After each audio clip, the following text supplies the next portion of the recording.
There we go. Welcome, chat. We'll be doing some more Vampire the Masquerade. Specifically, we will be... Well, let's just switch over first and foremost. Ha ha ha! Welcome, everybody. Welcome.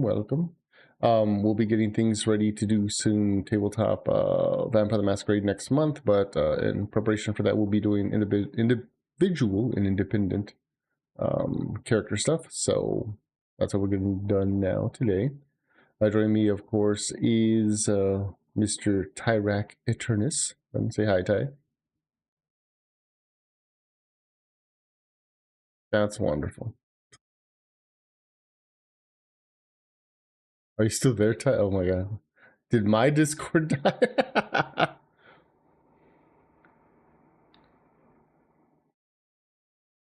Oh, that explains a lot. Hello. There we go. Can you guys hear me now? Yeah. Okay. Yeah.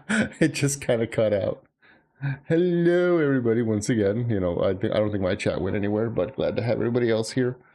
We'll be doing some more Vampire the Masquerade. Like I was saying, we'll be doing individual character prologues. Plus, I'll be filling out my individual like game master storyteller notes with basically stuff that players want to happen. So it'll be cool.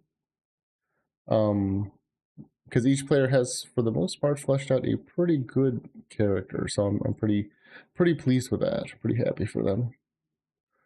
But more importantly, I just want to make sure, at least for me, whenever I run a game, I want players to feel that they can say stuff and say like, hey, I put this in my background, but I won't necessarily have this happen like in game. I just want it to be flavor text, and that's totally fine.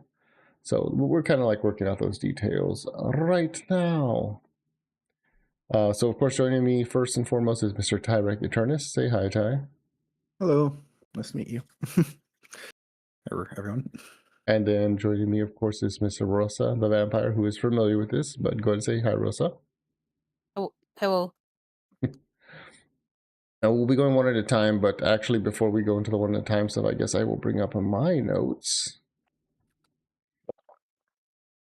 Hey, welcome, good Girard. Ha! Thanks for joining us on Kick. I really appreciate the follow too. Oh, my Kick is not streaming at the bottom. Ooh, it's supposed to be cycling at the bottom too. I'll have to fix that later. So you guys might have seen, if you guys look at my chat, we will be having chat scrolling on the bottom. So this way, if you guys want to leave tips or help or advice or just comments, tell people how bad they're sucking at the bottom of the screen, you can do that. We will also have 2 new redeems while gameplay is going on. One is, let me see if I can just bring it up real quick. Where's it at? There we go. It's going to give a little example of what it'll look like. Hopefully you guys will be able to see it. Chat side.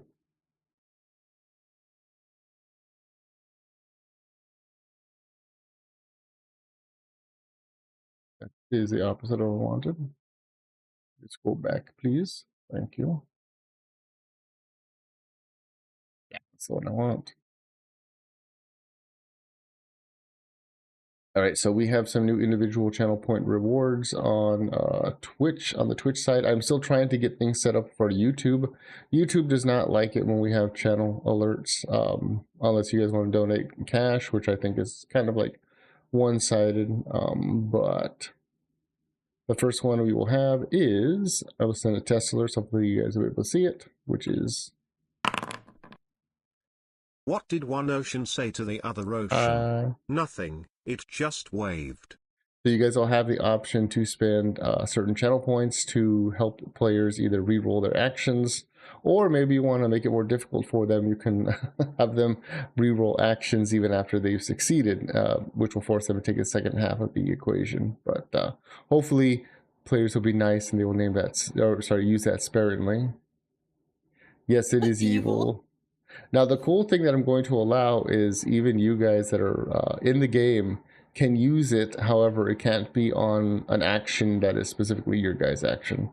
So, like, for example, if Rosa's doing something and Ty wants to be a jerk to her, he can totally cash in those channel redeems to fuck with her, and vice versa. What the fuck? Hey, as long as it's not his action, he's allowed to do it. Ah. The next one we have is we have a name an NPC redeem, which will pop up right here. So you're telling me there's a Stop giving them chance? ideas. This basically is for, I think it's like 10,000 channel points. You guys get to name an NPC, and that NPC will stay alive as long as I can keep it alive, or until the players decide to kill it.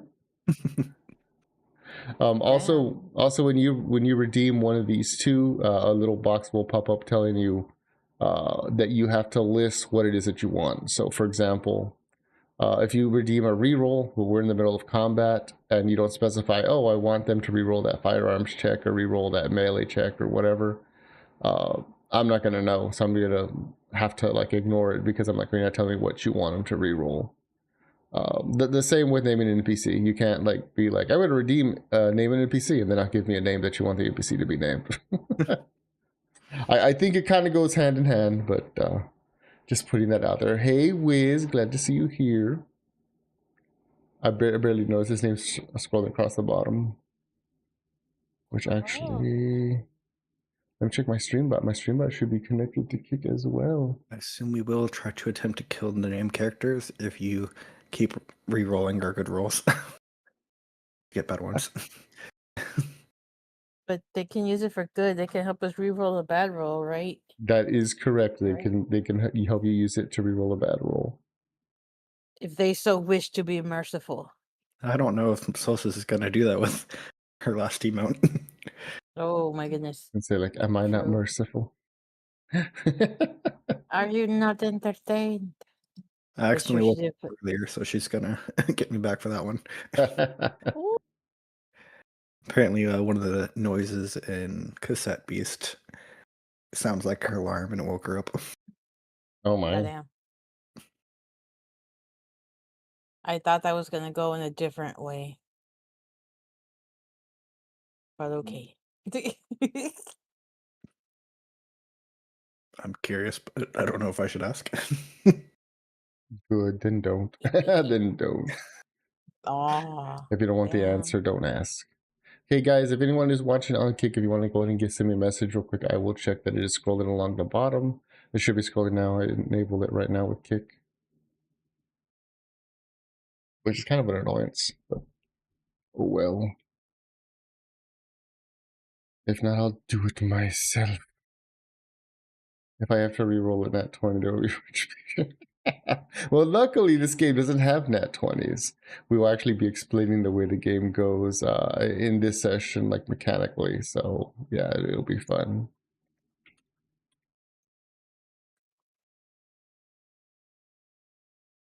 Is that scrolling? Is it scrolling? Boo! Okay, it's not scrolling. I'm going to have to do more work on that. I thought it was scrolling so cleanly. I did a test. It was streaming so cleanly before.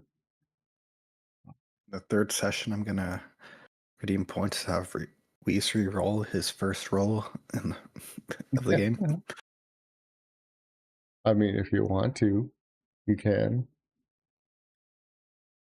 I mean, from the first session, as a joke.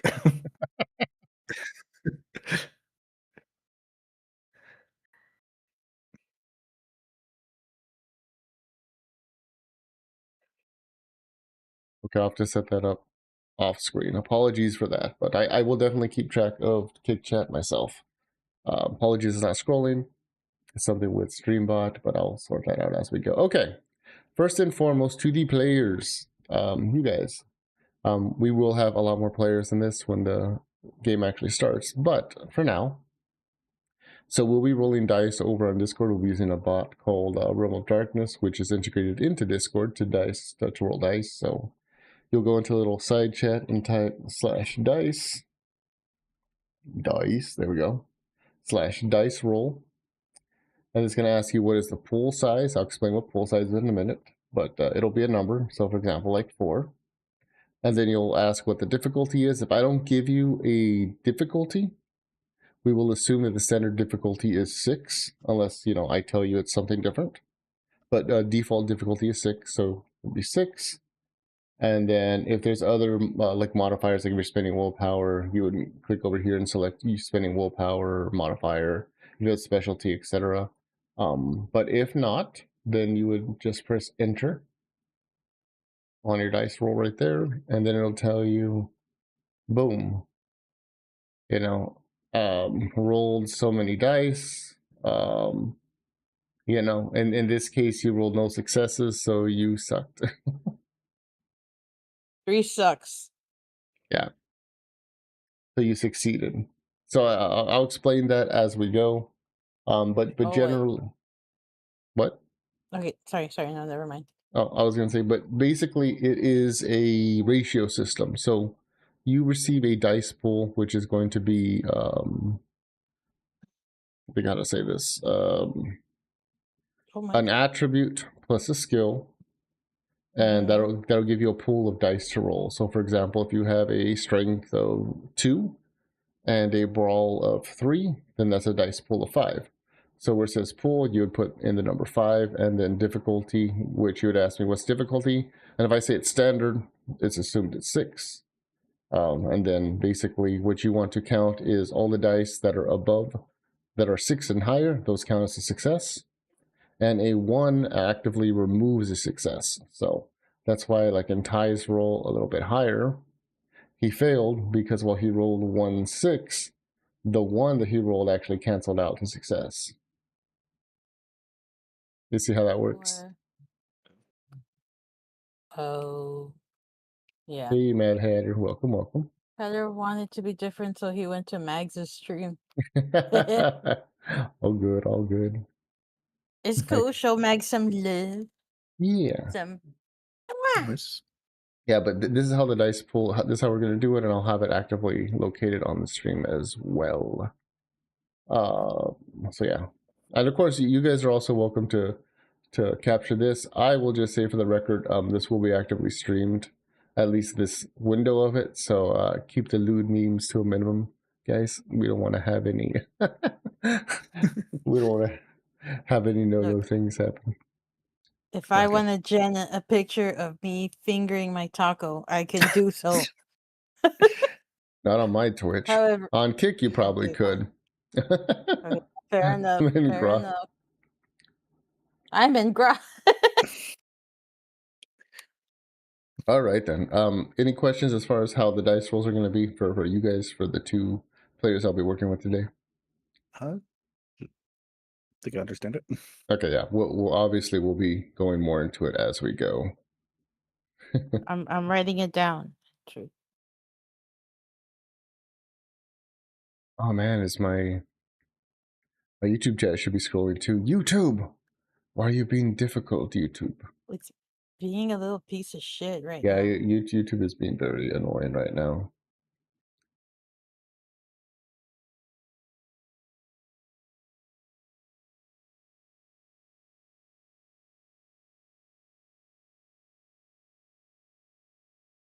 Wow. Yeah, see, there you I go. need to roll like that. You need to roll like that when it counts. There we go. Yeah. Question. Mm-hmm. Are we doing 10 again or no? The dice roller automatically calculates it. Okay, gotcha. Okay. You don't have to. Yeah, that's why I wasn't going to bring that up. It automatically calculated because I have it set to V20 rules, so it automatically calculates everything. Okay. Now, if we're playing IRL, it'd be a different situation. Anyways, okay, Tyrak, did you send me an updated copy of your character sheet? Because I know you were still tweaking with things. I can do that. Yeah, and Rosa, same song, different verse. I know you were still tweaking with like your character stuff in regards to like your retainers. I did not move that. Do I fix that? Yeah, you can go ahead and do that now if you want to. I mean, the game hasn't started. Even right now with the prelude going, it will not count. Like, if you still want to change something as you're playing the prelude, that's fine because the game hasn't officially started. Let me just change what my screen shows for a moment. Okay, because I know I had talked about it, about how I had one of. Yeah, we can talk about retainers. that when it gets to your side. Okay, well, You had already messaged me about that. Yeah, I said we'll talk about it on stream. Okay. Let's try to download it with my changes. Downloads. I should probably rename that.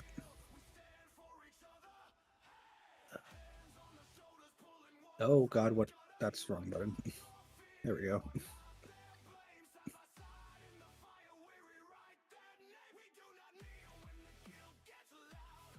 No, that's not what I wanted to share.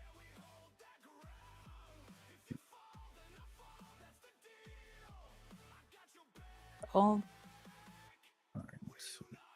I was like, why do my eyebrows look weird? Hey, now my YouTube's popping up. Be right back though. Yeah, okay, now YouTube is populating. Yay. Upload file. Downloads. Rename this.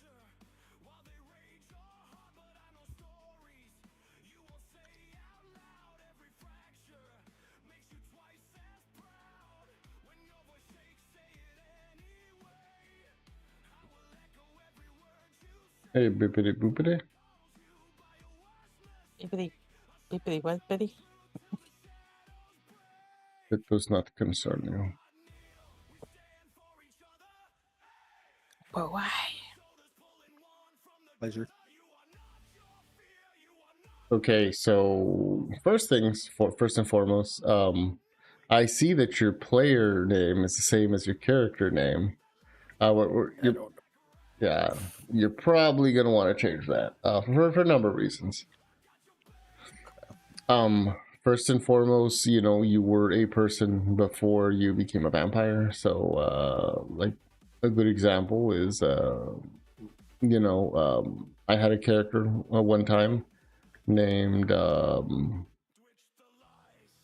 Ravage, who was a gangrel, but that Ravage wasn't his real name. That was just his nickname that he adopted when he became a gangrel, because he was in the Sabbat and stuff like that. But you need a real name to kind of go along with, especially for you, since you're going to be a therapist. You definitely want something. I mean, people aren't going to go to you and just say Tyrak. They might say Dr. Tyrak. I mean, that would totally be acceptable.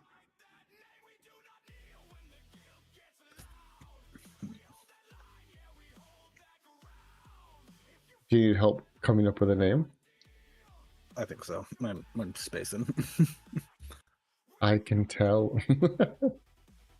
Sorry. No, you're good. You're good. Don't worry.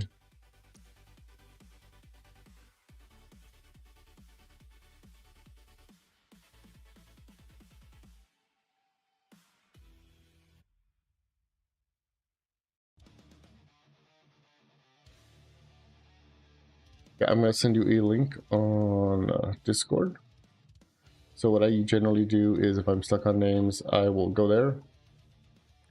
And you can keep generating male names or female names. I grab two I like, stick them together, and bippity boopity. There's your character name. Mm-hmm.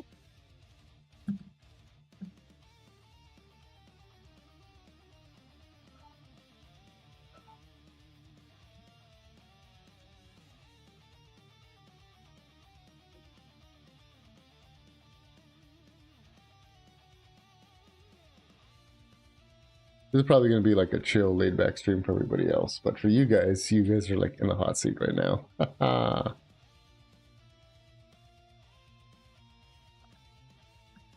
Yeah. Oop, that's not what I. Oh my God. Oh no. Uh-oh. Okay. Doo-doo-doo. I know if anyone is here watching, you guys are in and around the Skynet Skybrows community.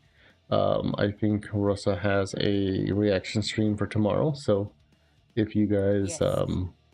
want to send her anything to react to, you can join that on the, or do that by joining the Nocturne Discord. We have a link specifically, I'm sorry, a channel specifically that's like YouTube videos videos to react on stream. Yeah. So. Just because I think it's funny, it'll make people think of someone else. Let's see. https://discord.gg/ a bunch of numbers and shit. I'm gonna paste it there, so it should hopefully populate there. Yeah, if you guys want to go and join us out, hang out with us from time to time. It has actually been really slow this week. I was away with family business. I know Rosa told me she is on vacation. I think she's still on vacation.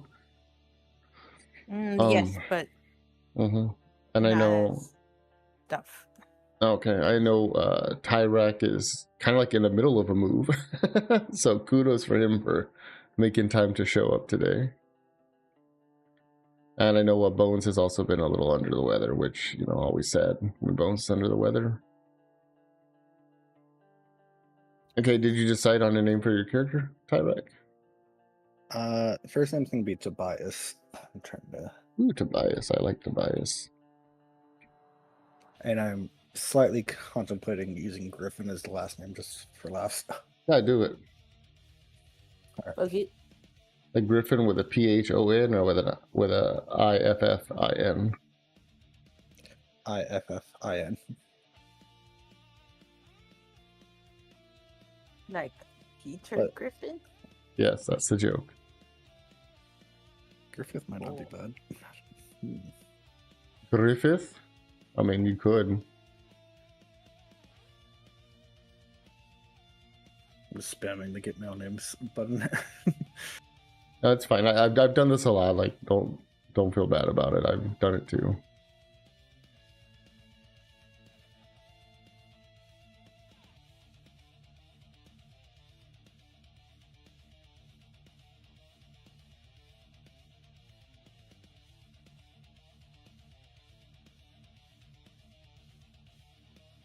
And also, before I went on this family trip, I was working on an entire soundtrack for the game. So yeah, I know I posted like the first little like teaser audio of it, which I was actually really pleased with how it came out. Nice. Be interesting to hear it all.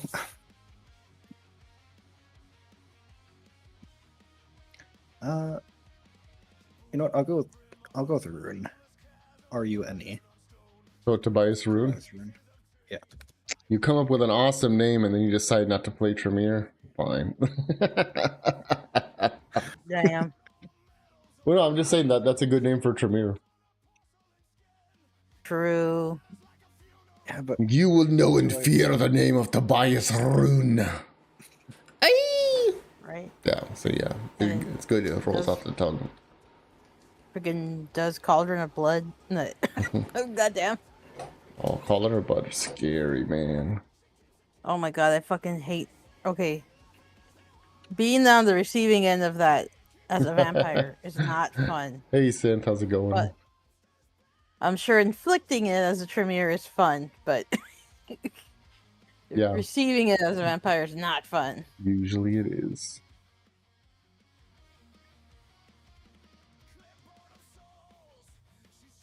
But yeah. I don't know if we mentioned it before. But Cauldron of Blood is, I believe, it's part of fucking thaumaturgy. But what it does is that it heats your It grabs the blood. sorry. Yeah. Of your opponent, whatever the fuck you're doing, and it basically heats it up from the inside out. So They get cooked. if you're a vampire, you take aggravated damage from that, like really. No, severely, everybody takes aggravated damage for that. It's not normal for your blood to boil out of your body. Okay, never mind. It's just, I guess, worse if you're a vampire. Yeah, Slightly worse. The bad thing about it is that to vampires, it also consumes their blood, so they're not able to use their blood to heal because it's burning them. Yeah, it's like it like makes it evaporate or some shit. Yeah. Yeah. It's fucked up. I played in a game Grok where I had a frustrates me character. today. But I got other stuff out. That's good. Yeah, Grok was a pain for me too. I was trying to generate things between little rest stops and having some fun. As I'm sure you all well know if you follow me on X, the crazy shenanigans we've been getting up to over there. Yeah. But, alright, Ty, let's get back to this. Okay, so Tobias Rune. yes. You will be.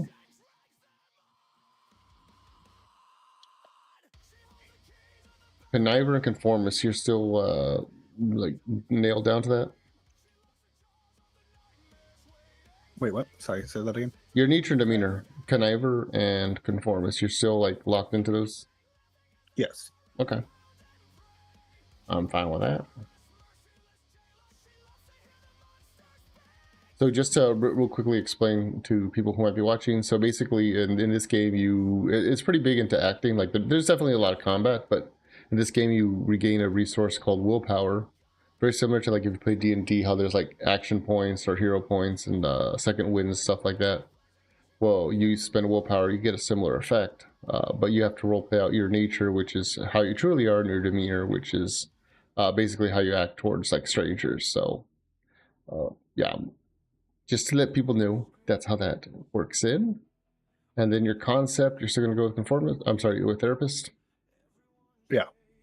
Okay, so then here's a bigger question, because you don't have medicine high enough to have a doctorate, I don't think. So Well, that's what I was asking, like where to put for psychology. mm-hmm. You were telling me academics. Yeah. It's just so academics is more like the research, like book knowledge of it, which is totally fine. But you would need to have like medicine at least at 2 or 3 to actually get like the doctorate, because you have to go to the classes. If that makes any sense. Now I'm fine. I'm fine with you. Basically having like an intern like doctorship, where maybe you've completed like your you know, if you've ever gone to medical school or know anybody who has, where you're actively like doing your hours under like a larger doctor. Yeah, I know what you're talking about. Okay, so we can probably fandangle a little bit and say it's a situation kind of like that, where you don't have your own practice, you're working under them. Yeah, you're on rotation. Yeah, that's a good way of putting it. Yeah, it's a good way, Wiz. Vampire, been a minute since I listened to Tabletop. I'll be listening in. Oh, okay. Thank you, Sid. I hope you enjoy it. This is just for preludes and stuff, but should be a fun time. Yeah, so basically you'll be on rotation. So you can still call yourself a doctor or whatever if you want to. If you don't want to call yourself a doctor, that's fine. I'm just trying to think of how, from a realistic, logical perspective, they would be referring patients to you. Gotcha. So I'm thinking if it's through the rotation thing, like how Wiz suggests, I think that would work. Okay.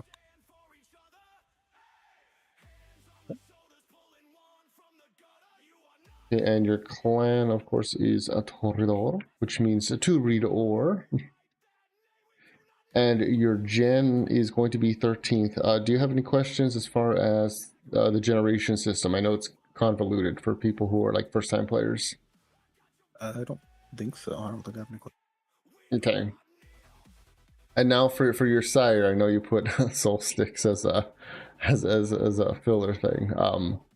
However, you sure you want to go with that? I'm not telling you can't, but I'm just saying, like, to help keep within the continuity of the lore, because this is going to be somebody you have access to. So, do you still want to be them?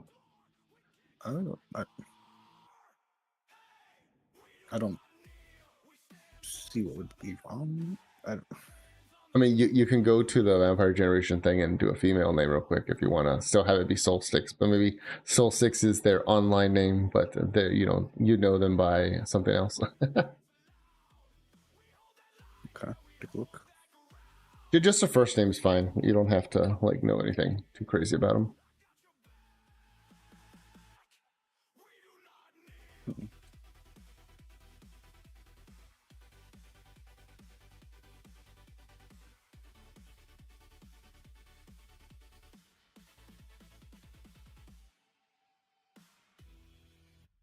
Just saw a VTuber name pop up.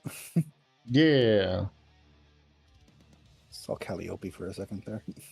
Calliope it is. Callie it is. All right. Oh, okay. I was just reading it off. Oh, you read it off. It's cool. That's fine. I mean, you can change it. I'll let you change it. But for now, yeah, we can move on a little bit. Okay, so I'm looking over your stats, and I think you've used all your free points. You didn't really increase your physical. You increased your social. Wait, either wait. I think you increased your mental and you left your social at 7, right? No. Let me see if I made notes of what I did earlier, but I'm trying to remember. Oh yeah, I spent 7 points into freebie points on discipline, 4 into willpower, 2 into courage, and 2 into merits. Okay, great.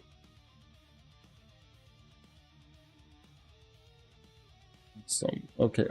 One thing I'm seeing real quick here that we need to just specify is for crafts. You need to specify what your area of specialty is for crafts. So, like, for example, it could be like mechanics, it could be like basket weaving, it could be like AI prompting, you know, what have you.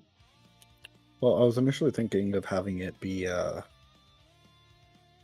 being able to work with like IVs and stuff to like fill blood bags, since I'll have it as like my mother was a nurse and I learned from her. That'd be more medicine and crafting. Crafting is like something that you like basically can get raw materials, unless you're constructing like the raw plastics and tubing and stuff yourself.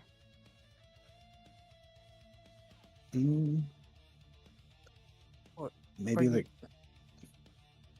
No, sorry, go on. No, go ahead, Rosa. Crafting munitions.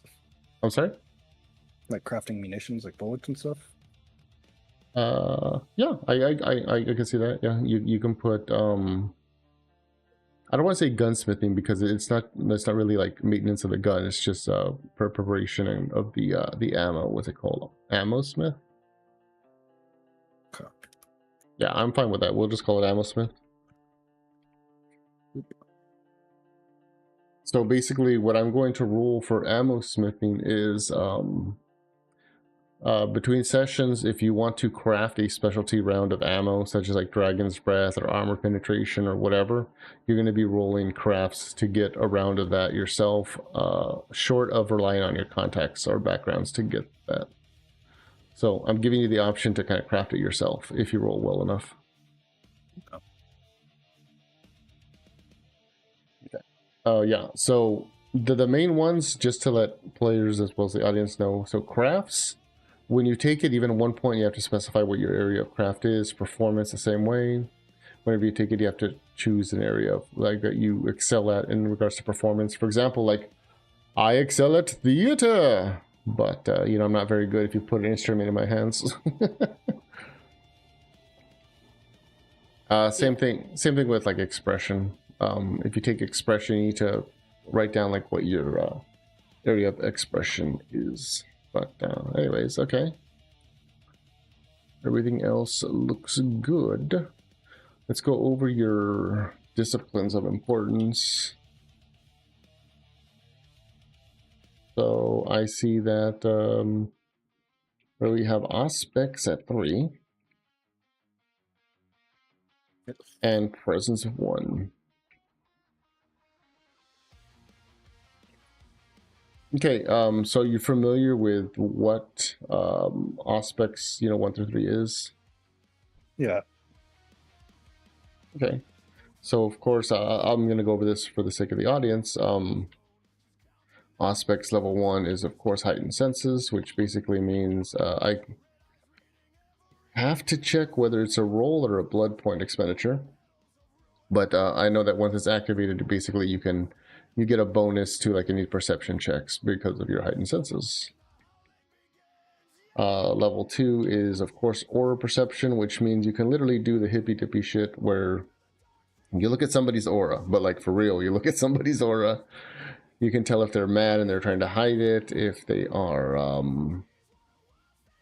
like a Diablerus, which in this game is a vampire who feeds on other vampires. You can see all that. Or if somebody is not even a vampire or not even a human, there's something else entirely. Or perception won't tell you exactly what they are, but you'll definitely see, whoa, there's something weird with them. And then, of course, level 3 of that is the Spirit's Touch, which is basically you can handle an object and kind of get a I call it like a little flashback as far as what the last person who used it was, or more importantly, you get an imprint of their emotion from what it was used for. Like, for a good example, like everyone's probably thinking, is like a murder weapon. You can pick it up, use aura perception, and get an idea or a picture in your head for the most part. It all depends on role, so I don't want to say 100%, but you get an idea of like who the murderer is or what their intention was, like if it was really self-defense or not, type of thing.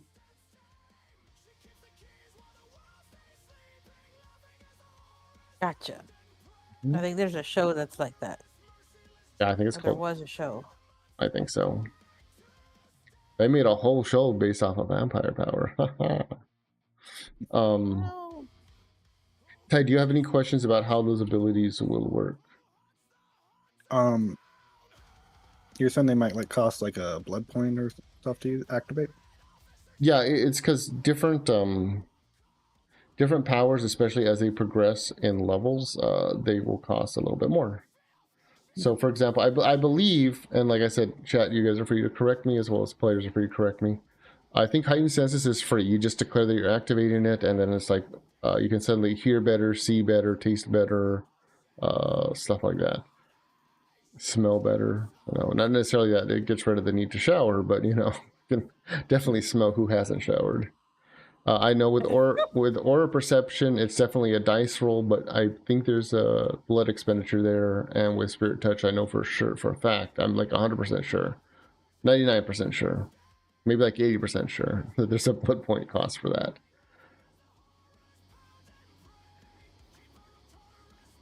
Because it's like the higher the disciplines go, I mean, you can do cooler shit, but the more like calls upon the blood of Cain that is inhabiting your body to make these things happen. Okay, and then of course, presence is level 1 is awe, which basically means you walk into a room and people generally like you. Which helps a lot with social stuff. You as a therapist, it works good for you. You can walk into a room and all of a sudden, like, your client will be like, well, I guess he's not such an asshole. Any questions in regards to presence? Or like its utilization of it? No. Okay, cool. We're going to move on to your backgrounds real quick. Just want to touch on it. I know you have fleshed out some here, but, for the sake of the audience, as well as, if you have any questions you want 100% clarified, we can go ahead and do that. So the first one is contacts. Have you decided what your contact is, or who they are, or what they do for you? I'm trying to remember, because I forgot if I already switched it from something else to this, but I initially have like contact as a nurse selling me supplies for money. Mm-hmm. Does that sound right? Yeah. For that? Okay. Yeah, that's what I have here. I just wanted to make sure, like, as I know we've talked quite a bit, so I don't know how much you've changed or decided, which is another reason why we're touching base on this. That's why everyone's on the same page. I think I had the thing labeled differently at Earth before. I just forgot if I changed the I didn't realize I changed the context from what it was. I mean, you can still change it back if you want to. I mean, now's the time to. Like what I wanted. Before I misunderstood which was what. You're good. Okay, so we have here a nurse who is selling me supplies for money, which is good. We just need to name that nurse, even if it's just a first name. They need to have a name. They need to be a person, as much as you're comfortable with them. And this could even be like the random name Abigail just popped up to mine. So okay, I'm fine with that. Abby, it is. Dear Abby. I don't know if I saw that in the little list or something, but I'm probably massacring this name. That's fine with me. Yeah. Okay, so I'm going to put that this particular contact works more specifically in exchange for money than supplies for information. Now, you can still tap them for information, so to speak, which basically means that if you need to get like some medical records, they can still do that. but that's not in their area of specialties. Gotcha.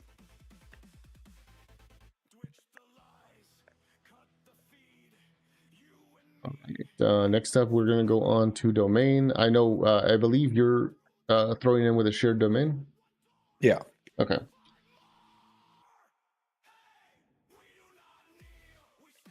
Just going to put that here. Shared with Coterie.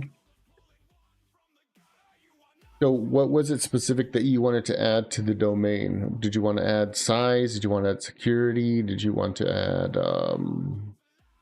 influence, prestige? What was it you wanted to add to the domain? I don't know what the size is currently. I probably that or security.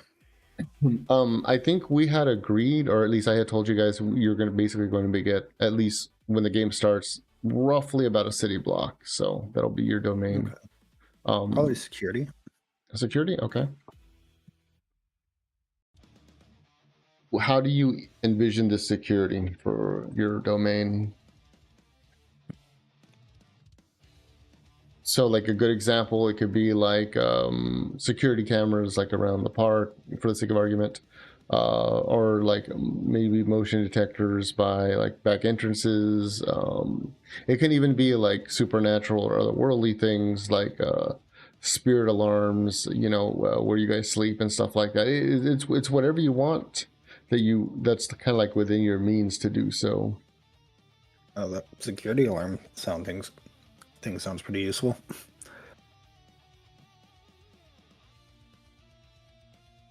I'm going to say they're probably going to be older security alarms because of the fact that it's only at 1 point in the domain. However, as more players start pulling their points, obviously the security system will improve. So that's 1 point in domain security. Yay. Which basically means when the hunters come a knocking, you won't be a rockin'. Oh, well. That's a joke. There's no escape from hunters. My character's a deep sleeper. Oh, really? You took deep sleeper? Yeah. Oh, goddamn. You poor stomach child. Hey, what's going on, credits? Glad to have you here, man. Yeah. Twitch for whatever, I'm sorry, Kick for whatever reason isn't populating on the bottom of the chat for some reason, but I see you here. Credits, how's it going? Okay, now in regards, moving on to your herd, also at 1. Yes. So this will give you 3 individuals that you can freely feed from. However, you can't feed from them all the time, meaning like you can't tap the same vein like every day of the week, if that makes any sense. That's gonna, yeah. How often? It's actually kind of realistic in regards to time, because I think once a month is how often you can donate blood. Is it once a month or once every 2 weeks? I do not remember. I think it's once every like 6 weeks or so, because I've donated plasma and lost blood, and it's like 6 weeks How before you often can go you donate blood? Okay, every 56 days or 8 weeks. I just looked it up. Oops, I was wrong, but I was close. Okay. Yeah. So, makes me question if there's a point of it. Oh no, trust me, there's a point of it. Having a herd is way more convenient than not having one, because herd will willingly let you feed from them, versus having to hunt for yourself. So you can take 3 points of blood from each person before they start actually taking damage. If you need to take more, you can. Although I would suggest if they start taking damage, you take them to the hospital. This way they can be like, I don't know what happened. They just passed out. All right, later. Like, bye. Yeah, stuff like that. But yeah, it's definitely worth it to have herd at least at a little bit. So I know you had put here that you have patients. I'm going to need 3 names for 3 individual patients. So once again, it doesn't have to be full names, but male, female, whatever you prefer.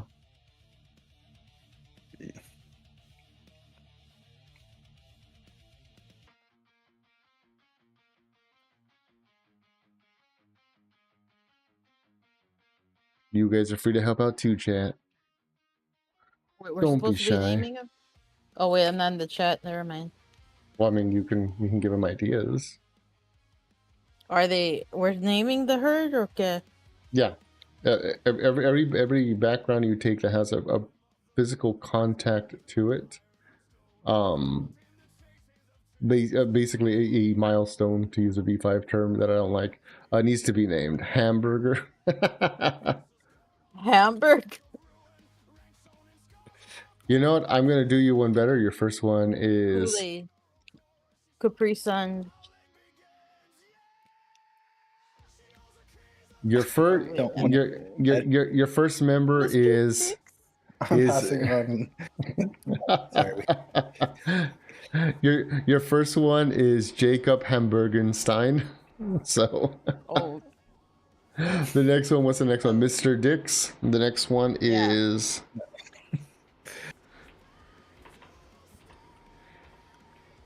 Dick Richardson. So Damn. Wait, why you keep giving him dudes though? because I'm looking at what the chat's giving me, I have to adapt it. I was about to say Alice, Emma, and like another name, but which one? The last one? Alice? Alice. I also said like Emma. I was gonna, or Claire. Alice Sunday. That's a good one. Alice Sunday. It is. All right. We'll give one. We'll give one to credits. Yeah. Okay. Now here's a fun thing, because you are a therapist. What is the condition that leads each one of them to allow you to feed from them? It doesn't have to be super in depth, but I need something like schizophrenic, paranoid, regression, but basic stuff. Like For Jacob Hamburgerstein.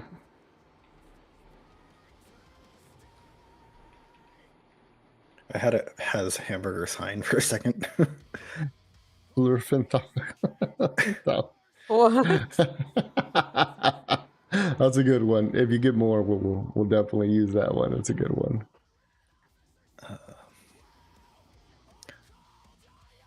Like, you're asking like why they're willing to be there? No. Well, because or like why they're patients. Yeah, why they're because basically, I'm gonna have to work into the story, as a storyteller, why they have this level of trust with you. So, for example, we could do something simple like Alice Sunday is a nymphomaniac, so she gets off on the pleasure from it. So that's why she's like, oh yeah, I let my doctor bite me. That's some kinky shit. He's like, yes. Yeah, exactly. Fingers taco. What? It says that it feels fucking good. I'll take your word for it. That's what it says in the dang rule book. I said I'll take your word for it. Says it in the rule book. Yeah, the kiss, aka the vampire bite, is supposed to feel fucking good. Unless it's from a Giovanni, then it feels fucking bad. Feels bad, bro. Yeah, or if you took the flaw to make it not feel good. Put depression for one of them, I guess. Right. Which one? Jacob, Dick, or Alice? Oh, you were... I didn't put Dick down. I did. Dick Richardson. Mr. Dick. Wait. I put depression for Jacob. Okay. Depression it is. Depresso McPressington. Okay. And for Mr. Dick Dickinson.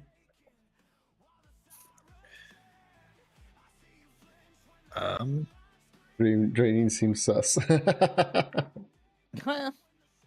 Rise and shine, Dix. It looks like you're up early today. Name on my screen. That one. My God. His name is Mr. Dix, aka Dix Richardson. I'm writing down Claire. You're writing down Claire. Hey, it could be Claire Richardson, and for some reason she's just called Dix. Sure. Okay, what's her special mutant power that makes her sad. You don't be so hard on yourself. Mr. Dix, don't be so... Well, if I'm not, who will be? It's the only way I can feel anything.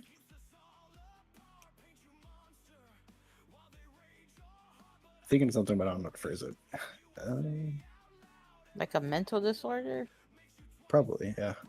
Well, going, I mean, okay, I'm not trying to make this a political thing at all, but going with the fact that it's Mr. Dix and you just change her name to Clara Richardson, what if they had gender dysmorphia? Fine.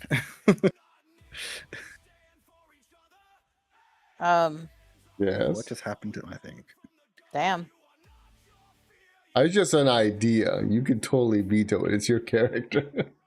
I was gonna say kleptomania, but that's like on the tame end.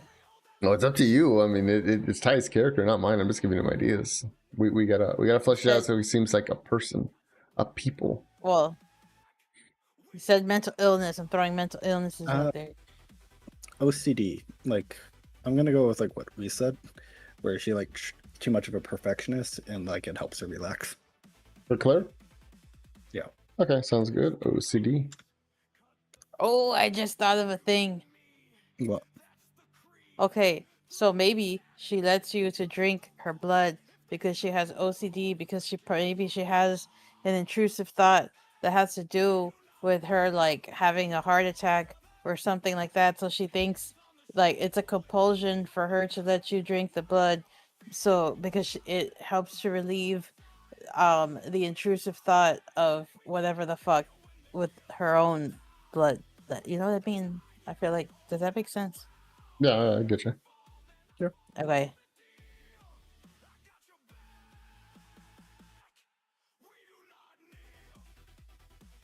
Or you just convinced her of that, whatever. Well, it can even be a thing where you don't feed from them necessarily directly. Really, what you're doing is you're like being like, okay, we're gonna run a thing for you. You know, do some old like medieval type of like bloodletting, but in reality, like once you drain it, you're like, delicioso. It's a slushy. I mean, but if you want to do the whole buy thing, entirely up to you. I'm not gonna tell you not to. Okay, what about Alice? What's fucked up with her? I was just going with, as I said, nymphomaniac. All right, info it is. He's just into it. All right, that's good. Works for me.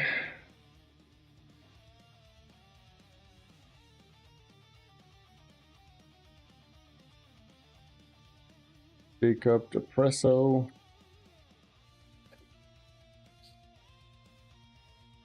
Claire OCD. And then Alice Nympho. I already picked OCD, but I thought of something that would have been slightly amusing is her like having daddy issues because her dad always wanted a son. I mean, if you want to go with that, that's fine too. I could change it, like for who? For Claire or for Alice? Let me know now. I'll leave it as is. It was just okay. An amazing idea that came to mind. Cool. All right. Next, we're going to touch on your resources briefly. Yep. So we already established that your resources are going to be coming from your career as a therapist. I'm going to assume this will be money that you accrued before becoming a kindred, which doesn't mean you still can't have that active source of income. You know, your credentials, of course, will transfer with you, but this is going to be kind of like a meta thing because, like I said, you guys aren't going to be on the island for the first session, but we're kind of establishing it, in preparation for which it will be. So we need to think of the doctor that you're basically shadowing, so to speak, their practice. So let's think of the name of that doctor.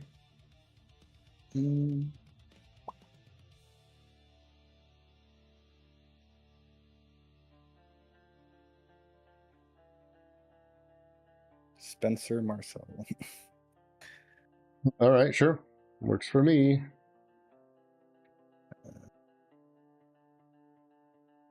Dr. Spencer Marcel's practice. Okay, let's talk a little bit about Mr. Marcel. Does he look like a bitch? Oh goddamn. That's from Pulp Fiction. I know, but still. No, but seriously, like, how is he? Is he friendly? Is he a jerk? Is he like really hands off? Is he like, you know, I'd what? say friendly and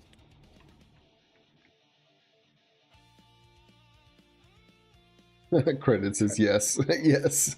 He does look like a bitch. yeah, fairly hands off.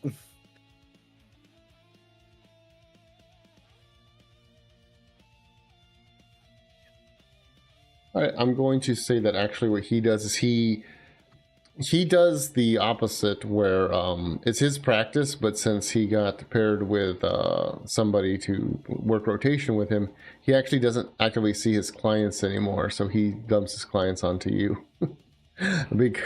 Because he's the one with the license, so I mean, really can't you know, say anything against him, at least on Paradiso. But cool, all right, that works. And then let me see. Yeah, that's the last thing I think we need to flush out. You have a note here on the side, which is son of a police officer and a nurse, which I think we already established. Willpower is good.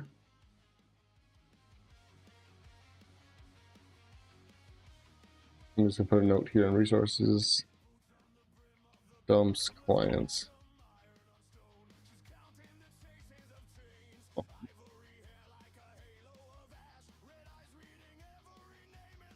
Okay, so we're gonna go over briefly with your merits and flaws. Lawman's friend, I'm gonna assume that's coming from the fact that you know, obviously you're past with the you know, your father, or at least you learned basically how to talk to like law enforcement because of that. Yeah. Basically how to be friendly with them, which makes sense. Okay. Yes. Deceptive aura, I know that's a supernatural thing, but how are you envisioning it working for you? How am I going to be using it? Well, it's like a passive thing, but I'm just, because like, for example, there's a flaw called like eerie presence, right? So for That some, one's fine. yeah, because so for example, for somebody like Rosa, she might imagine like eerie presence, just like maybe things get like unnaturally like, quiet whenever like they're not actively talking. You know, if you ever had those conversations with somebody and things just get quiet, it's like, oh, this is weird, you know? Or it could be an eerie presence that you envision where it's like maybe just the way they talk or their cadence, something about it's just off, and it throws people off, and they're like, ooh, I don't know, something about the way he talks, it's weird, that type of thing. They're both eerie presence, but you know, they manifest differently in regards to like RP and stuff. I'm curious on how much, because I feel like most of what I say would fall under sanctity instead. Okay, well, I mean, we're going to get to that one at a time. I started with Lawman's friend because that one's kind of like a no-brainer. Well, if you want, we can kind of move to sanctity. Go ahead.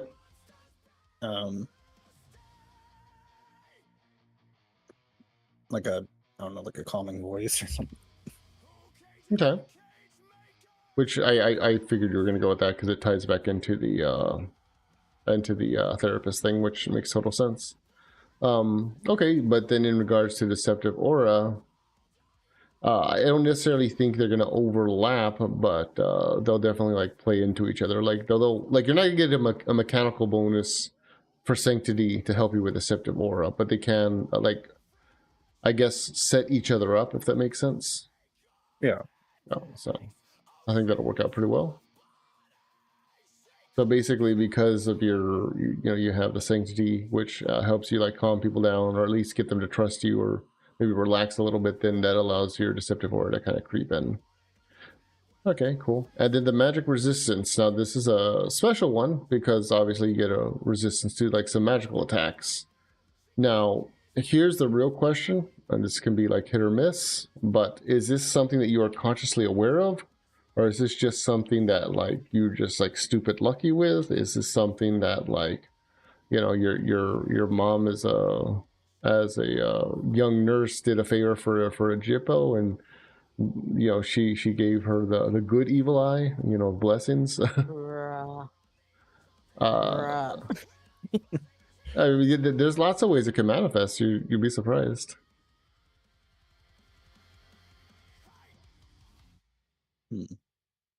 Now, you can totally leave it vague. I'll interpret it however I want, but you have to suffer the consequences of that. I'm just thinking.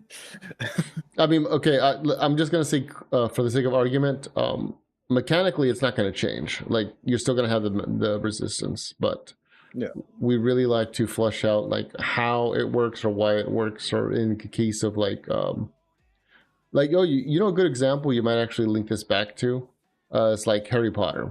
You know, he had that mark on his head all his life, and he was basically a sort of magic resistance in regards to, you know, he who must not be named.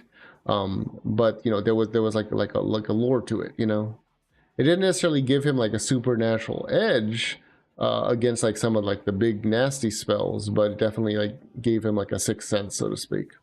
If that makes any sense. Yeah. Once again, if you don't have something in mind, that's fine. We can work with that. I don't have anything at the top of my head. All right, I will fuck you over with that later. Haha, I'm joking. No. Did I hear fuck? That. I'm just being weird. Yeah, I know. Okay, let's move on to the flaws. Let's go with cursed. Do you have something in mind for that? Because if not, I do. I'm curious on what you have in mind. I was initially just going with like the guidebook on what it said for cursed one, but no, yeah, I mean, okay, mechanically, the mechanics aren't going to change. It's just more of like the meta stuff, like the lore, the flavor text, the fluff, if you will, the icing on the cake. sure. I'm curious what you have in mind. I'm going to have your curse tied directly into your magical resistance. So because something happened for you where you have this magical resistance, the trade-off is you have to be cursed in the specifications to make your magical resistance work. Ooh. Have to be cursed for my magical resistance work. I think I'm hurt. You're wrong. Yeah, well, basically it's okay. Like once again, I'll use Harry Potter because it's just already on my brain.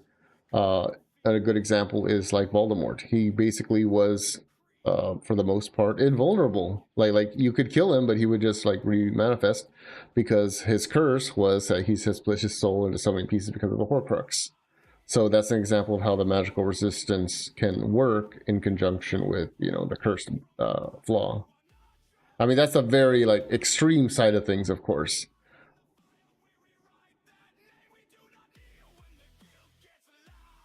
Sure. Okay, cool. And don't worry, Rosa can tell you. I'm not gonna. I won't intentionally do things to fuck you over. It's just for fun. I curse you. Shit. Okay, Deep Sleeper. That's kind of a new given. New Arrival. For New Arrival, did you intend for that to be like Tu Paradiso, which I think, you know, everyone's gonna be New Arrival, but I think you're gonna stand out like a sore thumb. Or did you mean like the Kindred Society in general?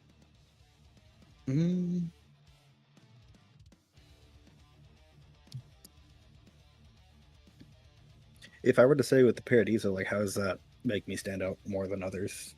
It's like, have you ever gone places and you know that somebody, like, let's say you're a tourist there, right? But then somebody looks like a tourist, if that makes any sense. Gotcha. Yeah, that's how I would play New Arrival. And once again, mechanically, it's still going to function the same. But basically, you're going to stand out like a sore thumb.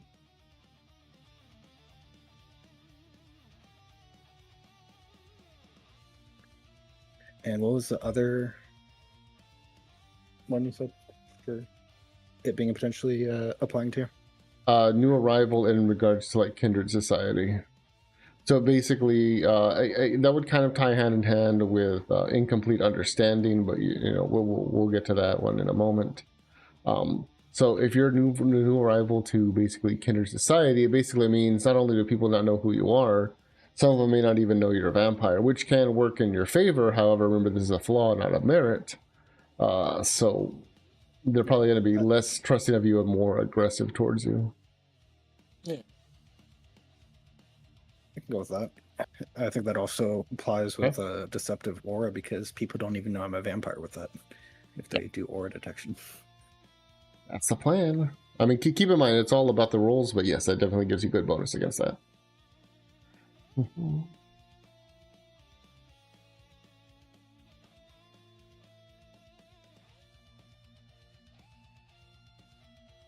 Okay, then we're going to go into incomplete understanding.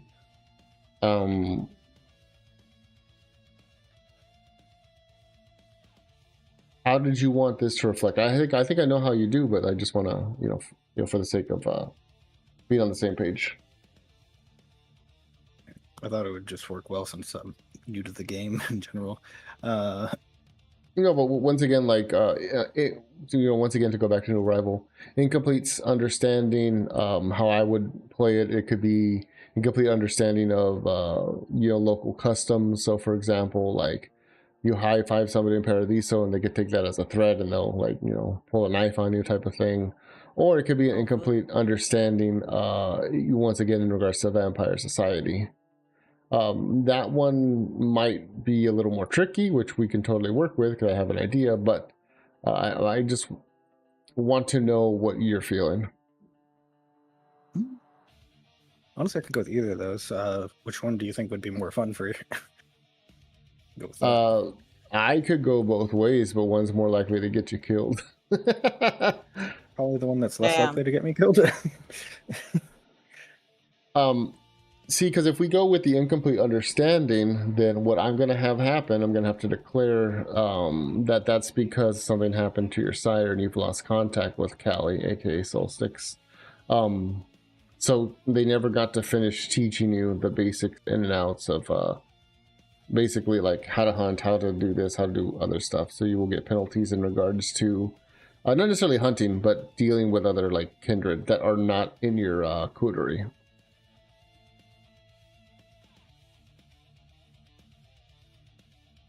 That's gonna make Elysium fun. It's okay. That's why he's got you guys there to hold his hand. I'm not a very sociable character.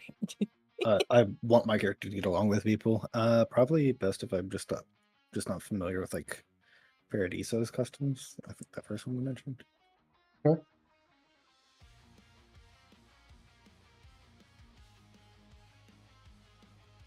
That one actually is less likely to get you killed, so that's good. That makes sense. Okay, and then prey exclusion. I think you had said children, right? Like you refuse to eat from children. Okay, which is I think that a very noble for a beast. A very noble. Okay.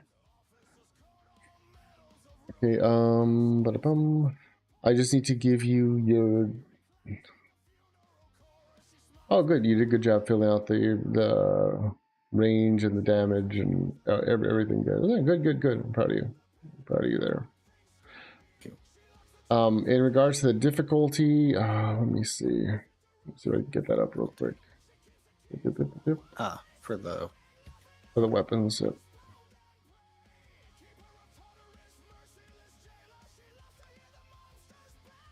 Oh, that's right. This is based loosely off the revised rules. So they did away with solid like stock difficulty, and instead they give you what's it called?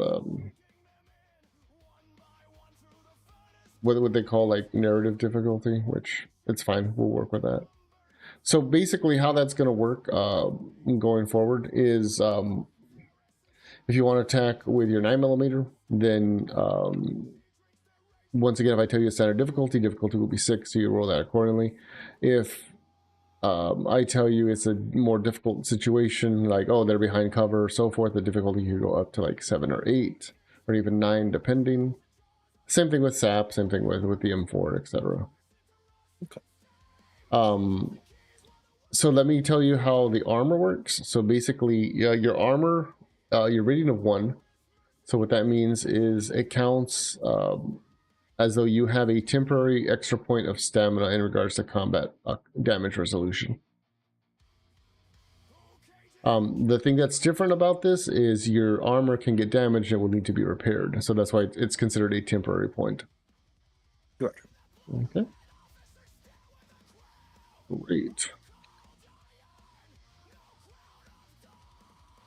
All right, now we just got to work on your prelude. So I think you had said that your sire, Miss Callie, was a former patient of yours, right? Yes.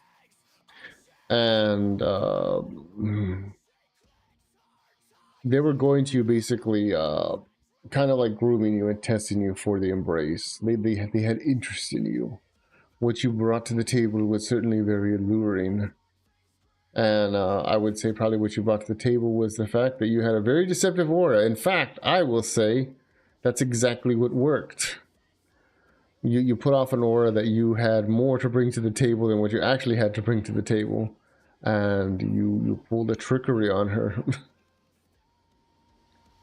So you'd be one of those rare exceptions of people that get embraced into a clan. And not necessarily they're a bad fit for it, but they might have been better somewhere else. However, they just like walk the walk and talk the talk better than other people. Cool. All right.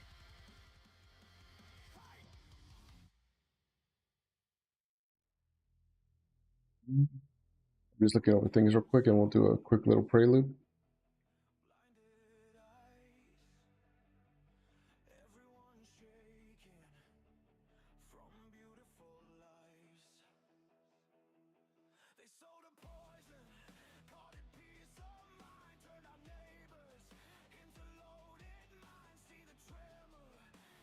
Okay.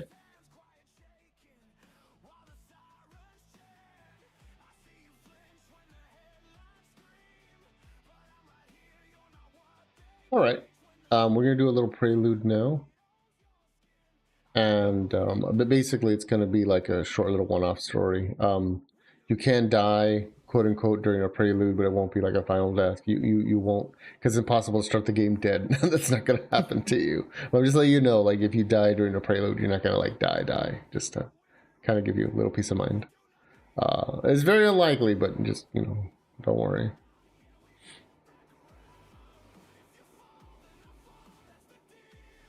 Use my curse level 4. Just kidding. Right, and that's exactly what happened.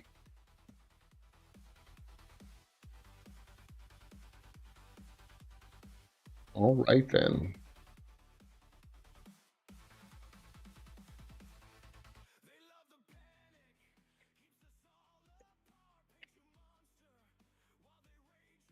It has been a normal night for you. You have had your normal patients come in.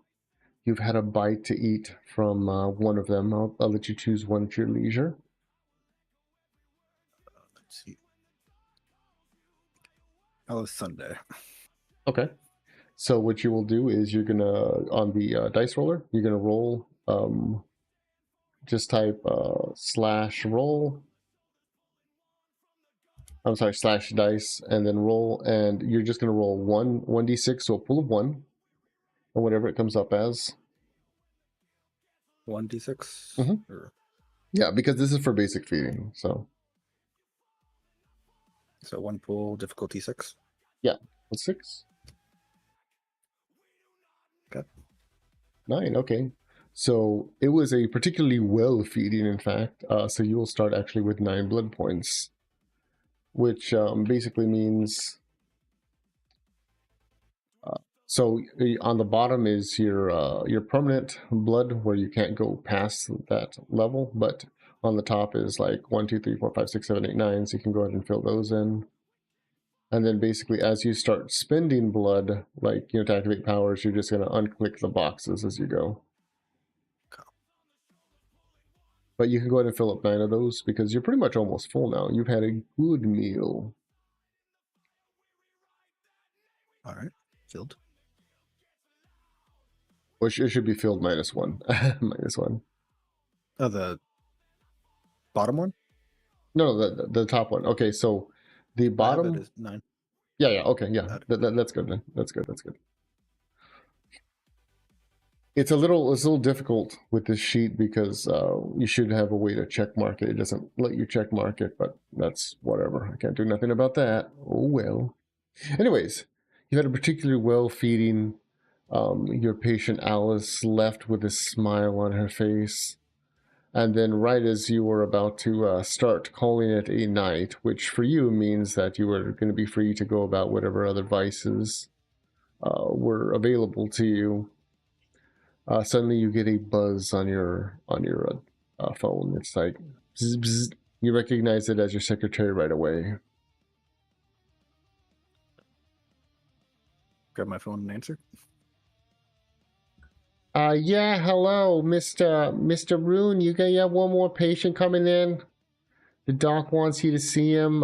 Something about manic schizophrenic episodes. All right. You want me to send him in now? Yeah, that's fine. Go ahead. All right. So after a couple of moments, the door opens and then you see a man that's like balding, has a lot of tattoos along like kind of like cradling his nose, going along under his eyes and then back into his ears. They look almost like ritualistic, kind of like Viking tribal-esque. But nothing like nothing like crazy like neo-Nazi or anything. Like nothing that gives you like those weird prison vibes. It's just more like somebody who's a little unhinged. And as he steps in, he stops and he looks at you. You're the doctor? Yes, welcome in. You needed some help? Yeah, the court, they said I need to come here to get treatment, and I guess I have to see you. He says as he reaches into his pocket and he pulls out a wadded up piece of paper, and then he kind of like uncrumples it, and you see that it's actually like part of what's it called? Like a court order, basically, that shows that he had to get treatment as part of his like probation.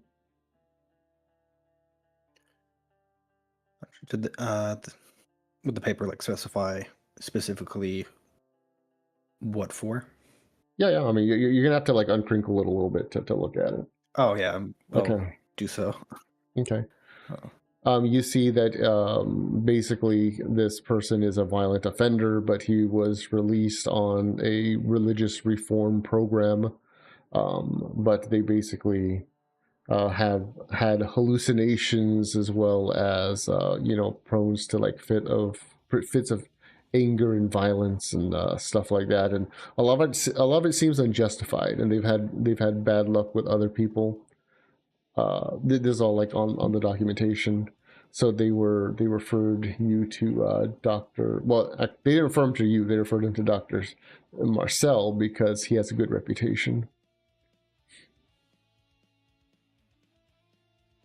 Actually, scratch that. It's not Dr. Marcel. This would be before going to Paradiso. So scratch Dr. Marcel.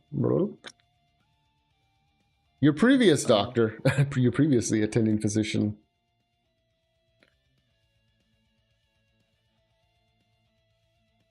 Dr. Sherlick. Yeah, there we go. I'm trying to think of how to do this. Sorry. No, you're good. Go ahead and give me a perception and awareness roll. And your attentive specialty will come into play for this. Okay. Do I roll anything different because it's attentive, or? So what you'll do is you'll type like / dice roll. So your pool will of course be your perception as well as your awareness. Okay. And then your difficulty, I'll say a center difficulty of 6. And then you're going to press tab after you put in your difficulty, and you see there's a thing that says specialty. You're just going to... Okay. You're just going to push that, and it'll be like specialty 1, and there you go, yeah. Put 1 after specialty, you said? Yeah, because you're only using 1 specialty. Okay. Because it would be possible, if you have a specialty in awareness as well as in perception, you can trigger 2 specialties. Gotcha. Okay. All 9. right. Oh, that was a damn good roll. All right. So you can tell as you're looking over this paper, this guy just keeps looking at you. His eyes are like ever wider and wider, but not necessarily like in a threatening way, more like in like a shocked or awe way. Kind of like he's on edge, where you kind of can't tell if something is triggering like fight or flight inside of him. Like he's actively like trying to like hold it back. Are you all right? Would you like something to drink? No, I want to get this done. I have to be here, and I want to be here. So let's just get it done. Okay. If you'd like, could sit down on the couch and can begin. He goes and he sits down on the couch very willingly. You can tell by looking at his file, his name is Julius Strix. Julius Strix. Strix. Yeah. Julius Strix.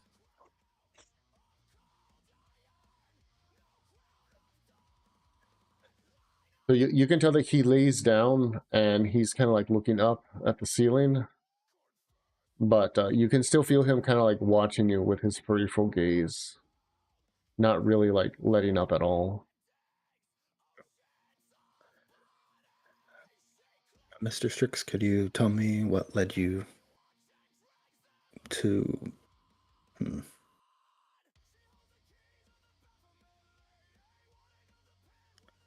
That would sound bad.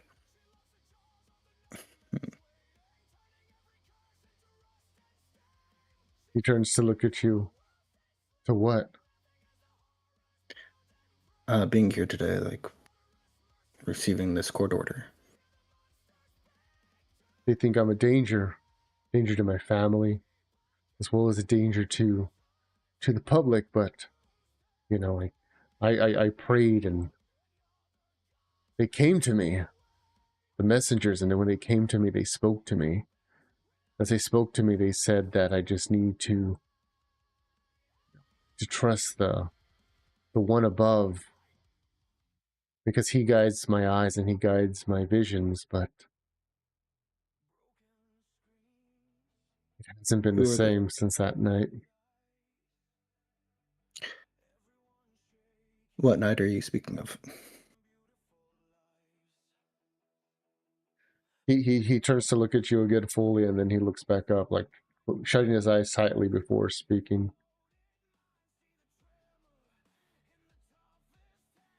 It was the night, the old church. It was,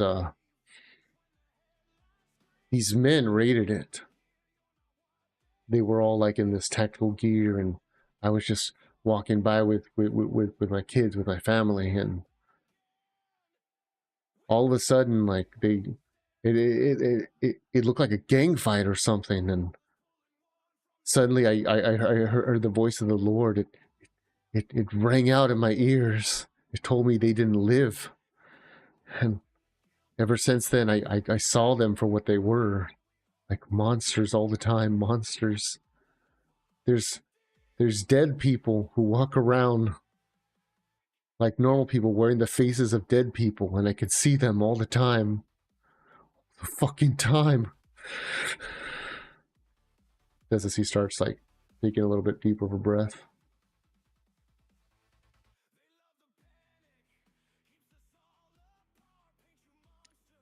Does this sheet like say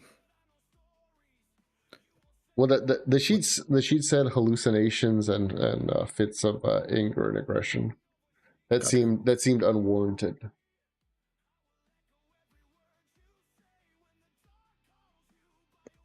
Well, Mr. Sticks, just remember that you're safe here. There's no men in those outfits to cause you or your family any harm. This is a safe place for you. But it's not a safe place. I've seen them here. I've seen them walking around. And it's not just the corpses, it's the beast people too. And the witches that tug at the strings. I see them for what they are.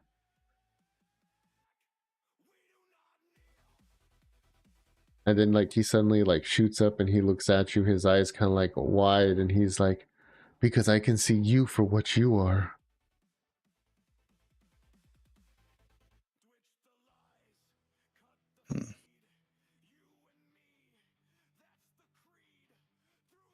And what do you see me as? Do you believe I intend you harm? I don't know if you intend me harm. You're not all the same, but I can see you for what you are. You're a corpse walking.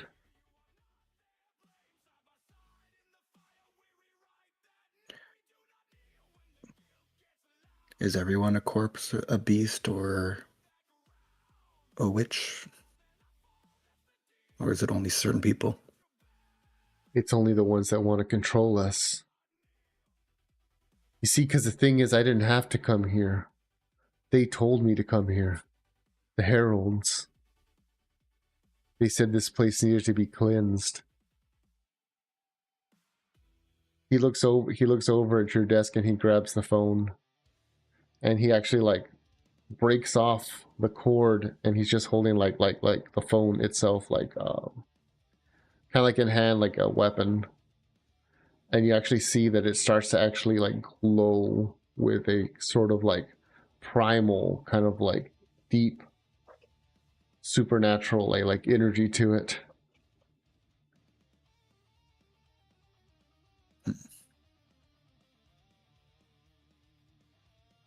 I believe they sent me here to end you. And then this place has to be burned to hide the evidence, because they're never going to believe me once I'm done killing you.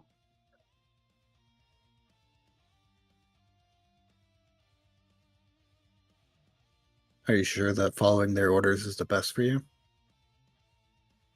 They've shown me things that are only truths, and angels don't lie.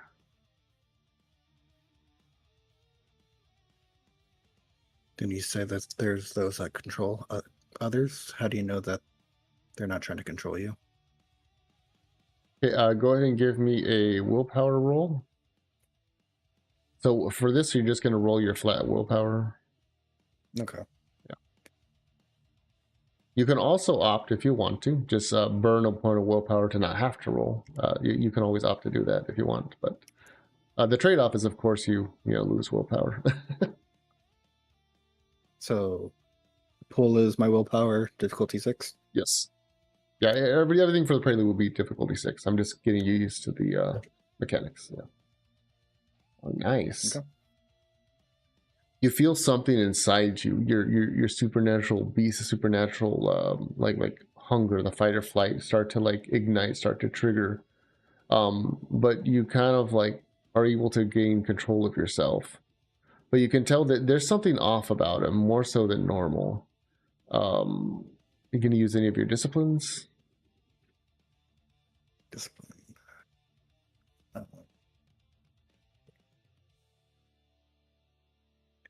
Just pull it up. I did not. You have aspects and you have presence.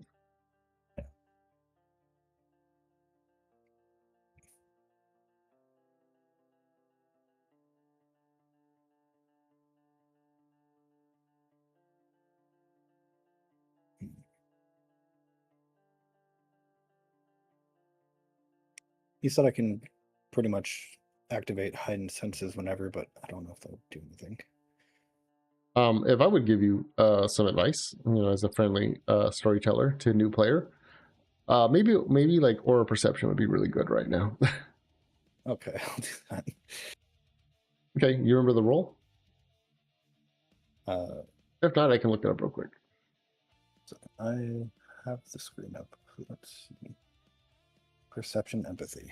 Yep. Once again, center difficulty. It says here difficulty 8, so we'll go with that just because that's what the book wants you to do. Okay. So we'll go with that for now.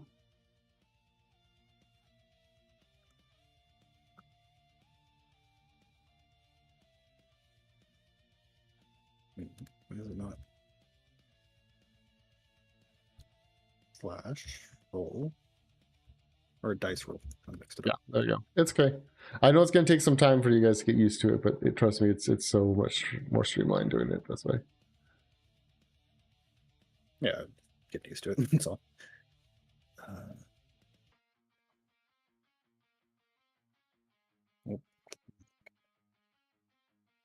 Would I give myself the attentive thing for perception or no? Yeah, I'll give you the attentive specialty because you're already actively looking at him. You're giving him full attention. Okay. All right. Oh, nice, barely. So you rolled a 8 and then a 10, which counts twice because of your specialty. So that's good. That's a real good roll. Everything was stacked against you. That's good. So basically, you close your eyes for a split second, then open them, and you can suddenly see the beyond, for lack of a better word.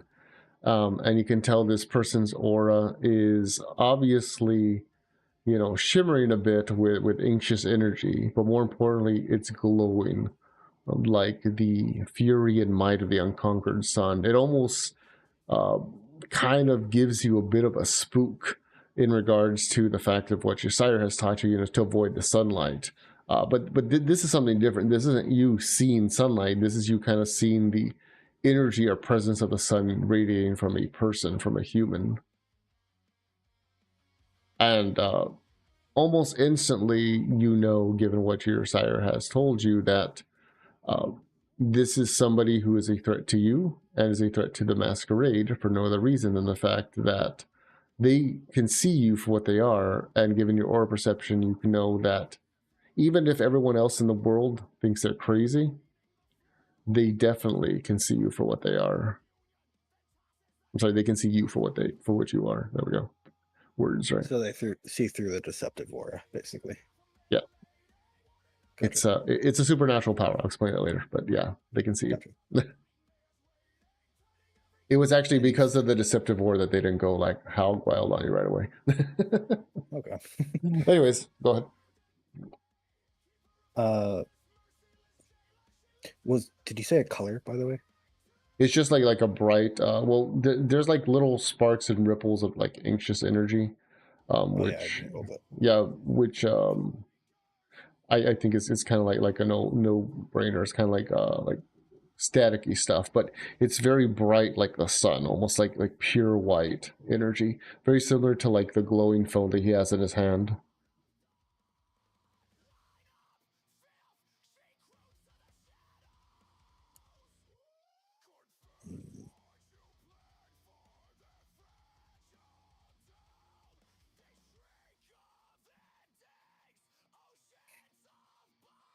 Sorry, I'm so new to this. I'm not sure. No, it's all right. No, welcome back, Rosa. You can ask. I'll let you ask Rosa for advice since she is a veteran player and you are brand new. That's why I had said it was okay for her to be here. I do think I want to also use awe from Presence. Presence. Yeah. What happened? Somebody came in and they're like saying they could see me for who I really am, and they've been told to basically eliminate me at my therapist office that I'm working at. Goddamn hunters. But they're like, we're told to come here through like a court order. They don't I'm assuming they aren't like fully part of whatever hunter order that is. They think that angels told them to come here and do this. Oh. Okay, so wait, what's the question? Like, how are you trying to respond to that? Yeah, they like because this person picked up a phone and broke it off the cord, and it started glowing with like unnatural light and energy.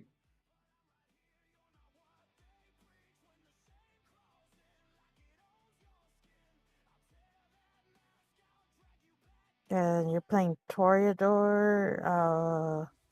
I would roll Auspex. He already did aura perception. Yeah. Whoops. Might be. That might have happened when I was going pee-pee. You can give him some advice, Rosa. I'm not gonna allow it because he's brand new. He's a baby. Mm.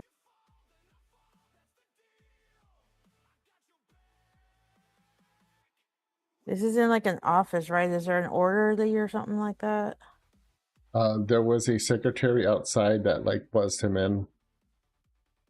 Yeah. So we're just in the private room at the moment. I would say easy thing would be to just remove. Try and get him removed if you want to play like the I'm an innocent person type of thing. Well, I get the impression that he's going to be stronger than the random secretary. That'll probably just get the secretary killed. Also remember he grabbed the phone, so there's no outside line at the moment. Oh, flip.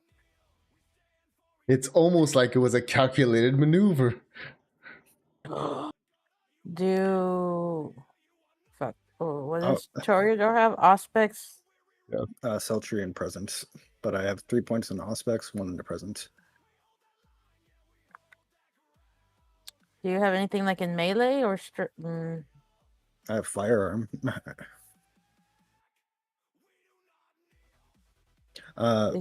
Is it unprofessional to draw your firearm on a patient? I do want to. Am I still able to use the awe thing? You can try it on him. However, the fact that he is aware of the fact that you are what you are, Okay. it may, like, I'm not saying it won't work, it just isn't going to be as effective. Gotcha. I'll still let you try, man. I mean, I always let players try whatever they want. I think I'm gonna ask him a question actually. Go for it.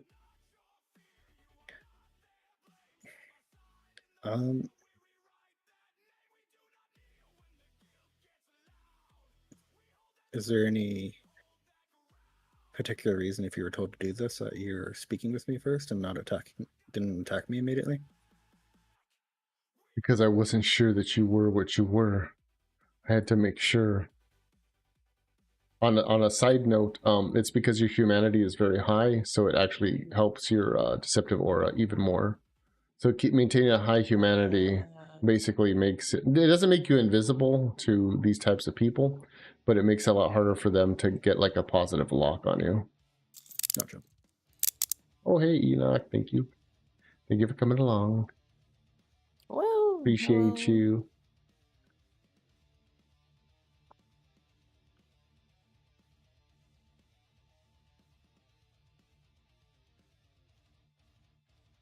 You see, he actually looks at you and he turns and he actually kind of points the phone towards you like a sword while it radiates with this like weird sort of cosmic energy.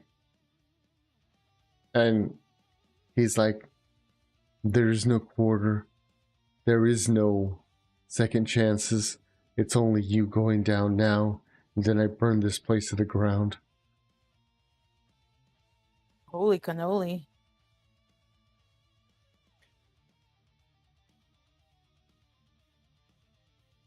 So I would say that's probably a pretty clear threat. Yeah. Okay, so what's your course of action? How's the room structured? Okay, so obvious. Hello, Enoch. Hello, Enoch. Welcome back. So as you step inside, from the main area, it's maybe a 10 by 10 room. There is your desk, of course. Then there is the couch where the client lies down.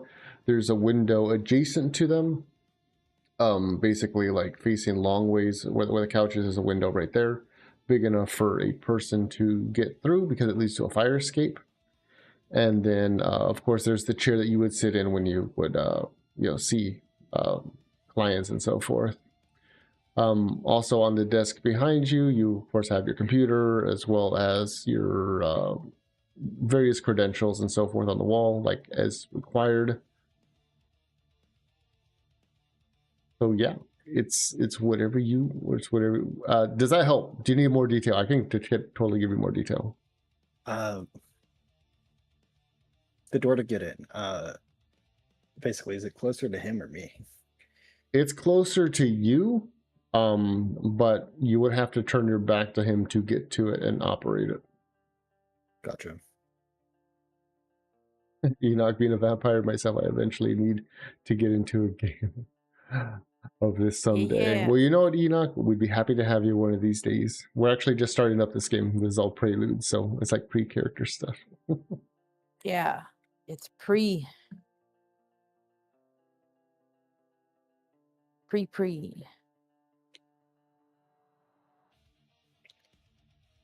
It's like after session 0, but before actual. It's session. it's like session 0.3 technically, because I have a lot of new players who don't know not just the world but the system. So I want to make sure they have a solid grasp of the system. I don't want to be a jackass.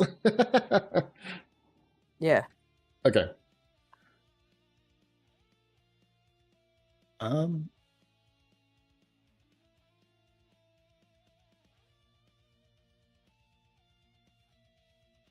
He starts moving. Go ahead.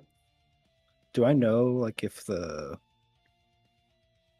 person bottom end, I forgot the name, the receptionist is any type of alternate being, or if they're just human? No, they're just human. As far as you know, they're just human. Okay. But it says risen manipulate. Risen manipulate. Hey, baby. Yeah, there is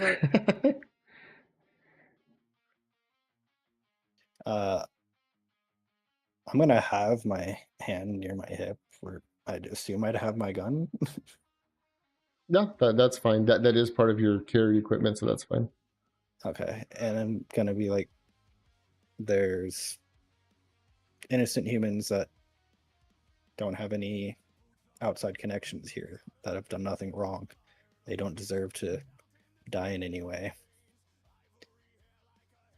He looks at you and he kind of gives you a sideways smirk, and he's like, innocent humans, like lambs to the slaughter, he says as he like lunges towards you. The heat from the vibrating energy phone you actually feel the warmth kind of radiating against your skin as he takes a swing at you and misses just barely. So this kind of gives you some indication that this actually is a weapon. It's not just him swinging a phone around to be a jackass. I get you. Gonna start trying to shoot him. Mm-hmm. Okay, so if what we're going to do now is we're going to go ahead and do initiative rolls. So what I would need you to do is you're going to do a slash dice, and then click dice roll, and then there should be a thing for initiative. I'm sorry. It should be slash initiative roll. Yeah. Slash dice, space initiative. And you're going to add whatever your dexterity and wits are.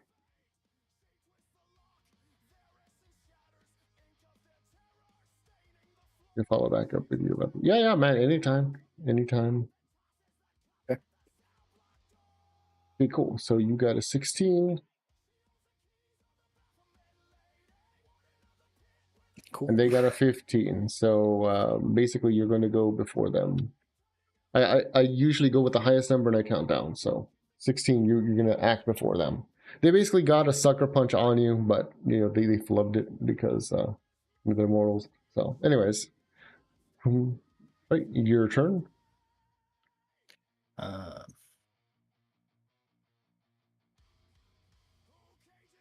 to think if there's anything besides just shooting that I want to do for the first part. Entirely up to you. Remember, you are a vampire. You are supernatural. Here's a fun little thing to know, in case you didn't know. You have access to blood powers, which basically means you can spend a point of blood to give yourself an extra point of strength, an extra point of dexterity, an extra point of stamina for the duration of the scene. And basically every turn you can keep pumping that up to the maximum of 5. It's only for that scene though, so they will like the blood will dissipate, if that makes any sense. But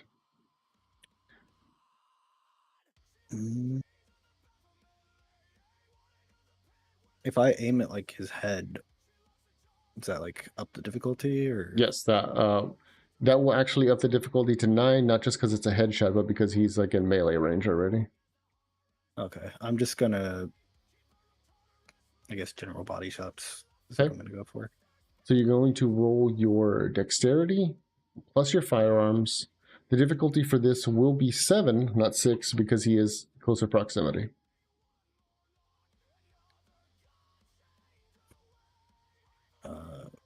You said dexterity and firearm? Sir. And difficulty 7? Mm-hmm.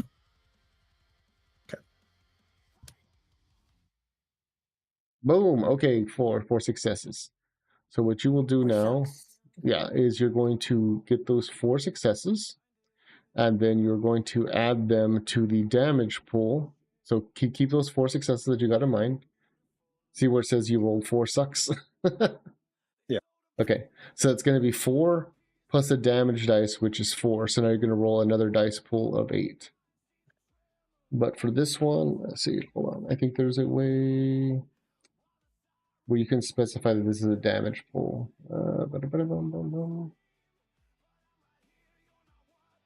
8. Difficulty is always 6 for damage. Oh, you're going to use the option that says no botch. Okay, so I still use dice roll? Yeah, you're just going to do slash dice roll. Your pool is going to be 8 because it's the 4 successes from your accuracy plus the 4 successes. Plus the 4 pool. Difficulty will be 6 because damage is always difficulty 6. And you see the option that says no botch, you're going to click that one. Okay. Because you can't botch on damage rolls. Do I need to put a number next to no botch? No. Gives me an option. Okay. Just put 1 if it's asking you to do something, but yeah, it should be fine. Okay. All this sucks, right? It's asking me true or false. Oh, put true, because basically it's just asking like, do you want to use that, yes or no? Okay. Yeah, so boom. Nice. Okay, so you shoot into him and he kind of like, ugh! He grabs at his chest and kind of like lurches back a bit and he's like, I had a nerve. I knew I did. As he kind of like smirks at you and coughs out blood. By this point you hear a ruckus kind of coming like from the hallway. But before you can actually turn to address what that is, he goes and he takes another like swing at you once again. This one we will roll open. A bomb.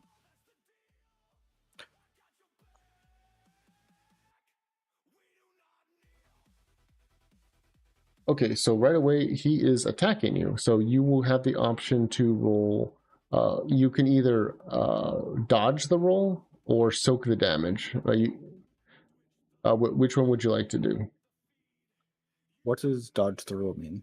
Okay, so if you're trying to dodge the roll, it basically means you're trying to do offensive maneuvers. I'm sorry, defensive maneuvers to basically get out of the way so you don't have to worry about taking damage in the first place.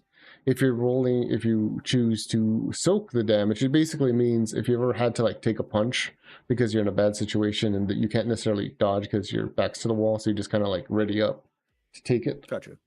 Yeah.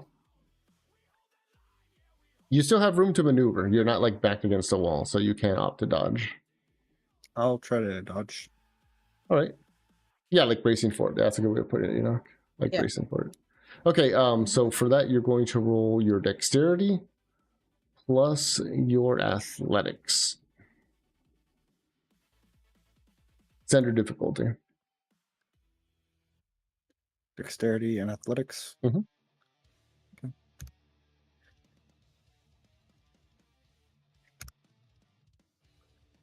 Difficulty 6. Mhm. Ooh. Oh, fantastically well. Okay. He swings at you, you know, like striking out there, and you kind of like perio back. Back, you know, behind your desk. So now you have cover between your desk and him. It's now your action because dodging is reflexive. So it's your turn. Okay. I'm gonna put more bullets into him. Okay, go for it.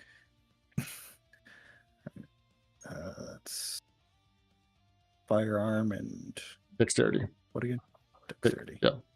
Okay. Because it's a hand-eye coordination. Probably need the slash.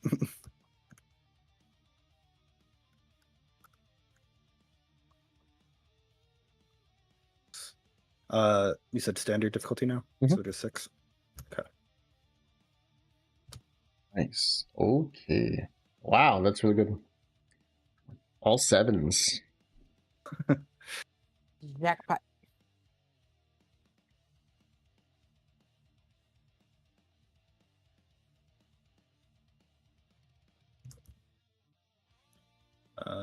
Is it? Nice. Okay, so he rolled a defensive dodge against that. So your 3 successes basically cancel out his 3 successes. So he dodges, but he doesn't necessarily like jump out of the way as elegantly as you did. He just kind of more like dropped to the ground to avoid the shots. Gotcha. Okay. He kind of gets up and runs towards the desk and tries to like push it. And let me roll for this because it would be terrible if it didn't work this way. The cool thing as a GM is I can just declare things and it happens, but I don't like to do that unwarranted.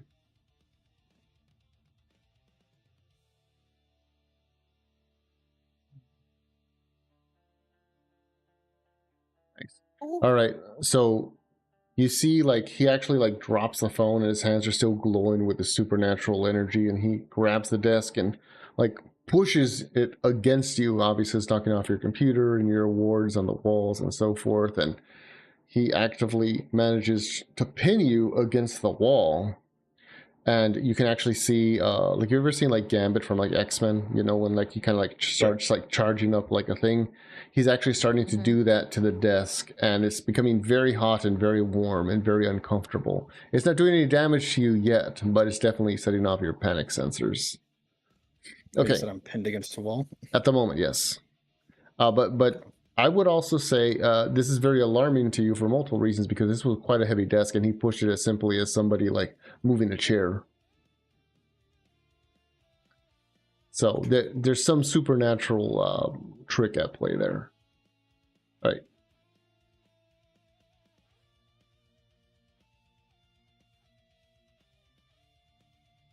Your turn. So I don't think there's much more I can do than fire back. I mean, there's lots of things you can do. Remember, you're a vampire, so you should think like a vampire.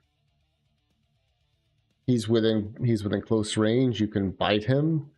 You can punch him. Kick, maybe not, because you know your legs are kind of pinned. But yeah. You can also attempt an opposed grapple, which is basically you're pushing the desk back against him. Something tells me my strength of 1 is not going to match up with his. Fair play. I mean, you can spend a point of blood to buff your to give yourself a point of blood strength, which would bring it to 2. Yeah. Wait, do I give advice or no? Yeah, you can give advice. That's why I said it was cool for you to be here. Okay, then I would suggest spending the point to like go full King of the Hill. Actually, that'd be a cool idea. And then try to see, depending on what the dice gods want, if you can get up on him and that way you can try to bite him and try to drain him, because it would replenish your blood if you spend a blood point.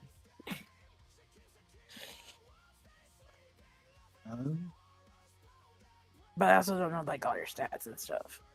My strength is 1, dexterity 3, stamina 2. For like. That's my purse. I don't know you. Okay, then maybe more of an evasion route, but You My also only concern is I'm Mhm. pinned. So- Well, you can totally get off. Like, okay, you're not like pinned like super directly against the wall because it's not that desk that's like has a hard kind of like stop to it. It's more like one of those curved kind of like office desks. So it definitely like knocked you back and it has you pinned. But if you really had to, you can push yourself up and over it. Would I be able okay. to do that and still like attack? Depending Or on would that have to depending on what you want to do, I would say that would be part of your move action. So I would say, yeah, I'd make you roll a strength and brawl to basically get out of the pin, but you'd have a difficulty of 6, a standard difficulty, because it wouldn't be that bad. I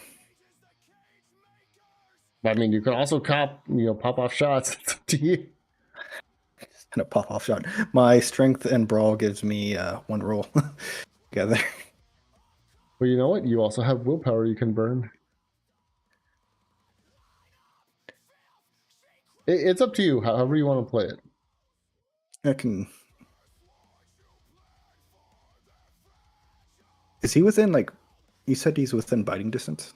He's within punching distance. You'd have to get a little bit closer. Like, you can reach out and like grab him and try to pull him into biting distance, but then he would also be in punching distance for you.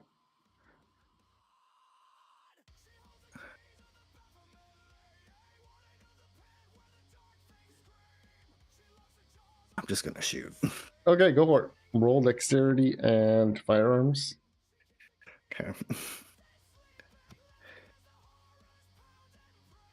Standard difficulty or different? Standard difficulty. Okay. That's my purse.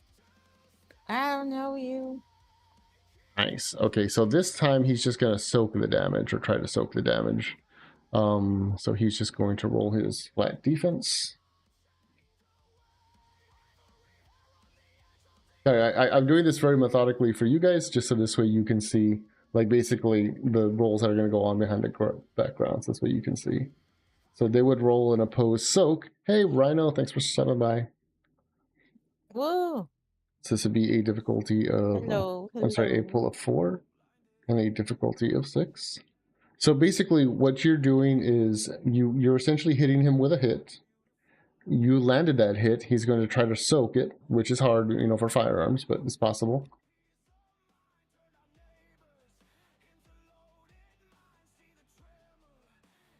Okay, so he got 1 success. So now you're going to roll your damage, which is going to be the 3 successes plus your 4 damage pool, if you remember. Yeah. Okay, so go ahead and do that roll for me. How's your night going, Rhino? Hopefully it's going well. And you said no botch? Yeah, no much for damage. He probably could have. It's his first day. I'm not gonna hold it against him. 3 Okay. sucks. Okay, 3 successes. Okay. So basically, you do 2 points of damage to him, because the soak for 1 basically means like he like blocked his head or tried to like block himself in a certain way where he took less damage, or at least like protected vital areas. So you still did damage to him, enough to make him like cough up blood on your desk, and you kind of see him look at you, and his eyes like wild and delirious, and then all of a sudden like it kind of like a funeral pyre of like strange energies like erupts like upward straight through the building, and for a moment you think, oh fuck, did this guy just put a hole through my ceiling? And as you look at him, all of a sudden like the life is gone from his eyes, and that strange energy is gone as well. and you're left with a corpse now just bleeding its blood all over the floor, and a ruckus still coming, from the hallway.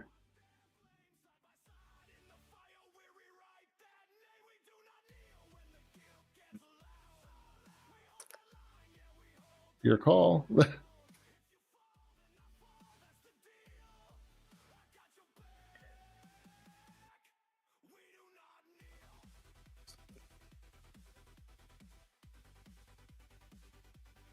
Yeah, credit says, gotta play to your strength. Yeah, which I totally agree with. But in this case, I'm giving Silas. Silas was the other guy. Haha. I'm giving Ty a chance to explore the system and mechanics a bit.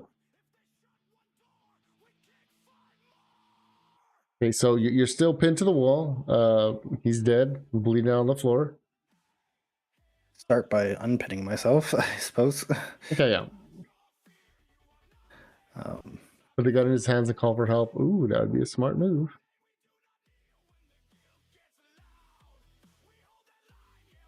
Okay, so you're not gonna have to. You're not. Probably has bullet holes in him, so I feel like that would make me look weird. And I'm thinking I'm just gonna have to prepare to be like, this man attacked me and I defended myself. Okay. Okay, so you don't need to roll to unpin yourself because it's your desk and you can easily like push it back without it being like resisted. However, like you suddenly like hear some hissing coming from the down the hallway. You recognize the hissing as possibly another kindred. Possibly something's going on down the hallway.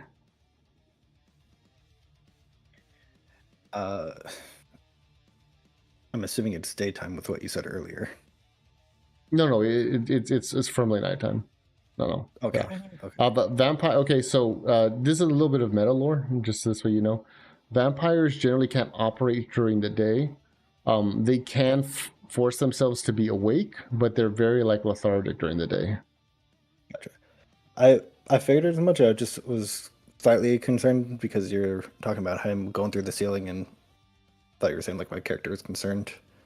Well, yeah, I mean, it's basically just repairs, yo. Well, yeah, repairs like property damage. I mean, fuck, man, like, oh, goddamn. So that's actually why it was more alerting to you when he was like, shining with the glory and might of the unconquered sun, because of the fact that it's like, oh shit, is this real sunlight or not?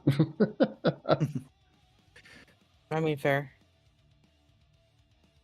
So what you're saying is I should have convinced him that I was working with him. Just kidding. Yes. I'll talk to you a little bit later about as far as what he was, just as we have some context. But anyways, okay. Gotcha. Okay, so there's still the ruckus down the halls. What are you gonna do? It's getting closer. It's getting louder. I think I'm gonna try to go through the window. Fair play. Okay, so you go and you go towards the window. You flick the locks open, and then you suddenly hear some gunshots down the hall. Are you gonna look back, or you're gonna run down the? No, I'm going out the window. Okay, well, I'm just telling you. I'm telling you what's happening as it's going. Gotcha. So you go and you start down the fire escape. You get about halfway down when you see suddenly 2 or 3 like well-armed individuals that actually look more closer to like SWAT gear than anything else. And it really throws you off. It really throws you for a loop for a number of reasons, because chief amongst them, who called riot officers? This seems very out of place. You also see that by the time you get down towards the bottom, your car is no longer there. In fact, your car has been commandeered from what it is. Out of character, this isn't the sedan that you're going to start the game with. Just to give you a heads up. But the one you had prior, the really nice fancy one that you're still making payments on, that one's gone. I'm sorry, go ahead. Do those riot guards or people see me? Yeah, they see you. They're actually pointing towards you, and one of them reaches out, and it looks as though it's got something that looks very similar to like an AR-15. and they take aim at you. And go ahead and give me a dexterity and athletics roll. Ugh. All right.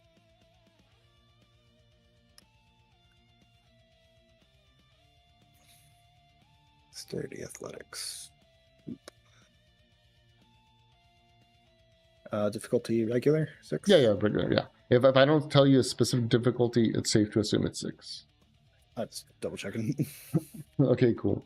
So for a moment, you're kind of caught between, you know, barely getting down the fire escape, and then seeing these weird sort of like, you know, SWAT-ish guys kind of like poke their heads out. And you're like, what the fuck's going on? Then all of a sudden they're like, you're like, oh fuck, and then they, you know, they start unloading some rounds at you, and you, well, what do you do? Do you like duck to your feet? Do you try to like find cover, like run into the parking lot? What are you feeling? What are you feeling? Hi, Opted. Thank you for the follow. Probably try to take cover.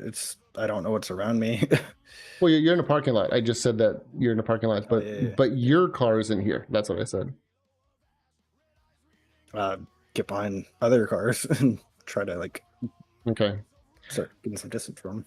Okay, cool. So you go and you run. I'm gonna say you scored enough on your on your dodge that you win. You kind of like tumbled behind a car, taking covers there.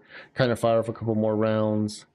You look around nervously for a moment, and then you actually see your car kind of like pull up quickly, and the door opens, and you see that it's your sire, Callie. And she's like, "Get in quick!"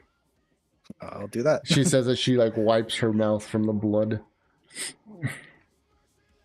Delicious. Into the car.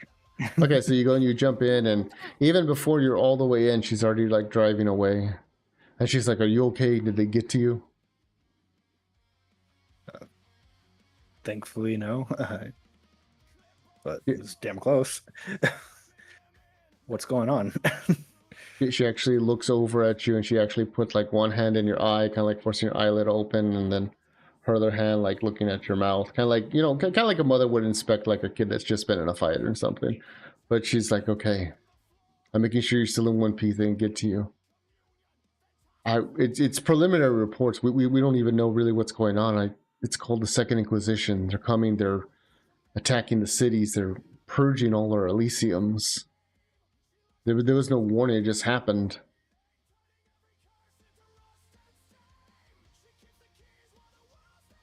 Jesus. The air is kind of like, wait, is it Spanish? Is what Spanish? Did I speak Spanish right now? Wait, who's Spanish? Jesucristo. Jesucristo. The Inquisition. It is not the Spanish Inquisition, but you're safe to assume they are associated with the Catholic Church. So yes. Yeah. So actually, yeah, kind of half true, half true. A little bit. Yeah, a little bit. If it was, I didn't. Lol.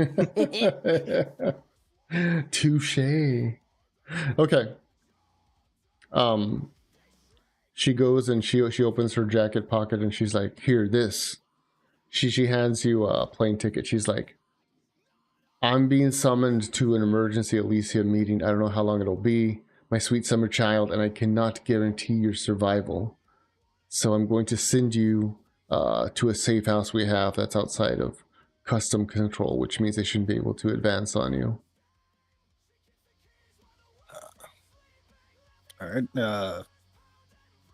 Is there any way you'll be able to contact me at some point?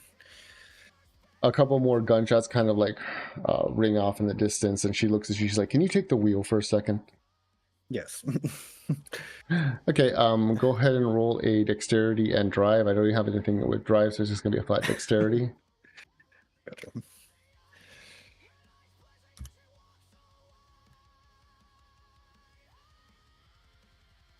Oh, and since she's your sire, what does she look like? I have a description in mind, but I'll let you go with it because it's your sire. What does she look like?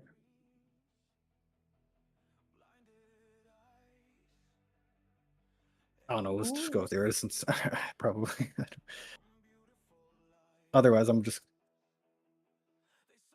say she looks like fucking Tifa. I don't know. Okay, she looks like Tifa. Okay. Well, with a cowboy hat. She looks like Cowboy Tifa. Hell yeah. Works for me. Okay, so what'd you roll? What success? Okay, boom. You managed to get your hands on, and she sticks her horse out of the window, and she like pulls out her revolver. She shoots off a couple of rounds that way, and she's like, "Hands at 10 and 2. I told you this, 10 and 2." She says she shoots off a couple of rounds, and she breaks a couple of tires, so they go and tumbles. And then as it tumbles, the car, there's like 2 more that take its place immediately as it crashes. And then she pops back in, and she's like, "Oh, they're not going to let us go without a fight." So is this like recurring on Sunday nights? It will actually be, we'll be doing this once a month. Our first official session will be, unless things are different with people's schedule, should be May 9th, should be our first official session. And once again, that's still subject to change. We're trying to get everyone's schedules nailed down the best we can, but at least once a month. I will be kind of like spamming these preludes though, so if you want to know everyone's characters, you get to tune into those. Yeah. Okay. So she slides back in, she takes over control from you, and she's like, "Okay, this is going to sound very gross, but I need you to do it." What? You need to get in the sewers. That's going to be really gross, but it takes you, there's a straight line. Our Nosferatu contacts have a way where you can get straight to the airport quickly. And you're probably going to stink. I'm sorry for that, but I can't lose these fuckers. Not while I have to babysit you. Gotcha. Don't want to hold you back and rather smell bad for a bit than be dead. All right. So she goes onto the expressway, and she maneuvers through some semis, and then uses that as cover to kind of get off the ramp to momentarily give you guys a break. And she pulls to a manhole cover, and she leaves the car running. And she's like, "Just jump down, tell him Callie sent you, and that you're going to Paradiso." All right. Jump down. You pop the manhole lid off, you hop down. As soon as you hop down, you're instantly struck with your heightened senses, mind you, with the overwhelming smell of fecal matter and human waste. But look at all the rats and rats. But you do, yeah, you do start making your way to the airport to board to Paradiso. All right, and that's your little prelude. Nice. You have any questions, comments, concerns? Not off the top of my head now. Good. Okay, I'm glad. So basically, this is a little bit of meta lore for the audience as well as for yourself, Ty, because I know you're brand new to the setting. So what that type of hunter is basically what they call a imbued hunter or a reckoning hunter. They're basically hunters that are like literally like touched by quote unquote angels to see supernaturals and to basically punish them, regardless of whether they're deserving of punishment or not. They kind of follow the whole Old Testament, kind of like everything's a monster, everything deserves to die type of mindset. Judge, jury, executioner. Yeah, kind of like that. They're very dangerous, specifically because they can see supernaturals for the most part, even when they're in their human or masquerade forms. So they're very dangerous and very lethal. And it seems as though the Second Inquisition is working with them, or at least utilizing them as like sleeper agents of sorts.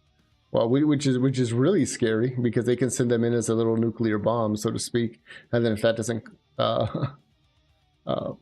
deal with the problem, then they go in and clean up or try to. Gotcha.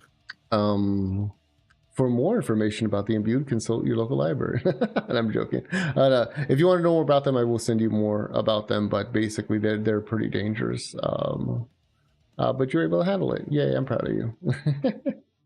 Yay!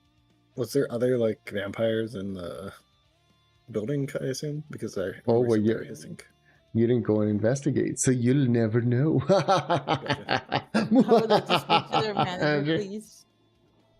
I assume I could have fought back with some other vampires if I. You probably could have. You see that's the wonderful thing about this game is because this was entirely off the top of my head, but I already came up with 2 or 3 different scenarios for how you could get out. Possibly, obviously, the most obvious one was a fire escape. I already had that planned, for you to get out. But if you would have come up with a different way, or you wanted to go out like blazing, so to speak, through the front door, I already had a scenario kind of like planned as far as like, okay, this is how I'll adapt it. So Should have climbed through the ceiling, the hole that he made. oh well, he didn't actually make a hole through the ceiling. It's just all the energy just kind of like pushed upwards, where it made you think like, oh shit, I'm gonna get a hole through my ceiling, but it didn't. Because I actually had planned for you to actually climb up the fire escape onto the roof to scale the rooftops. I had a little thing planned like that, but I was glad, you went down instead of up. So I was like, okay, cool, fair play, fair play. All right. Yeah. Any questions about like mechanics or anything else? No, off the top of my head, I'll still be trying to get used to it. Try not to be too slow at times. No, you're good. You're good. Just be aware for future situations.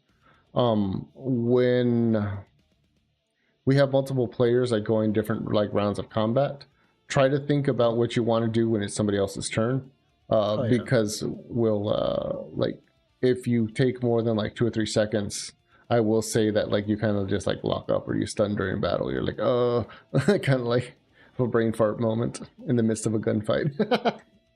Gotcha. It's just to keep the flow of combat going. Just to That's fair. there you go. But yeah, generally that's a good rule of thumb. And yeah, okay, yay. Anything else last minute? Because if not, then I'll move over to Rosa. I mean, you're still welcome to stay, of course, Ty. I think I'm good. Okay, cool. Miss Rosa, let's move over to you. Have you sent me your most current character sheet? Yeah. You send it right Is it now? way up there? No, I sent it like last 2 weeks ago. Did I resend it? No, I can get it. I'm just making sure. It should be. Did you send it to me, or is it in the Paradiso thing? It's in the Paradiso chat. It should be under the picture of the firearm. It's like a. Is it in the side chat? In the chat for the talkie. That's what I'm saying. The side chat. Yeah. Sorry, oops. I didn't know what you meant by that. I was like the fuck. Yeah, don't put things in the side chat because it's going to be just for dice rolling now. But it's okay. I'm not upset at it. Well, this was from. I know. I'm just letting everybody know. Rosa's character sheet. What the dog doing?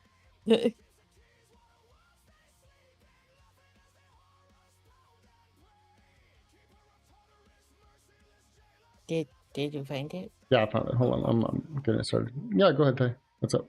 One little thing is I'm gonna have the name of my sire be, I guess, the first name be Tifa, just because. That's fine. It's gonna make her look like it. Tifa Calliope. It's canon now. Canon. Can I pet that out? Okay, Rosa, I notice you haven't named your character. I did. It's not on your character sheet. God dang. Okay. Yeah, you sure? can tell her it's not. The name isn't on the character sheet. Did you click the right one? Because I put it 2 times. I downloaded the one that said Gangrel. How do I? I'll download. Hold on. I'll download the other one that says Gangrel 1.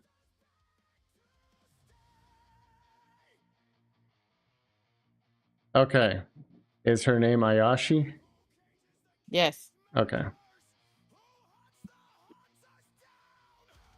What the dog doing?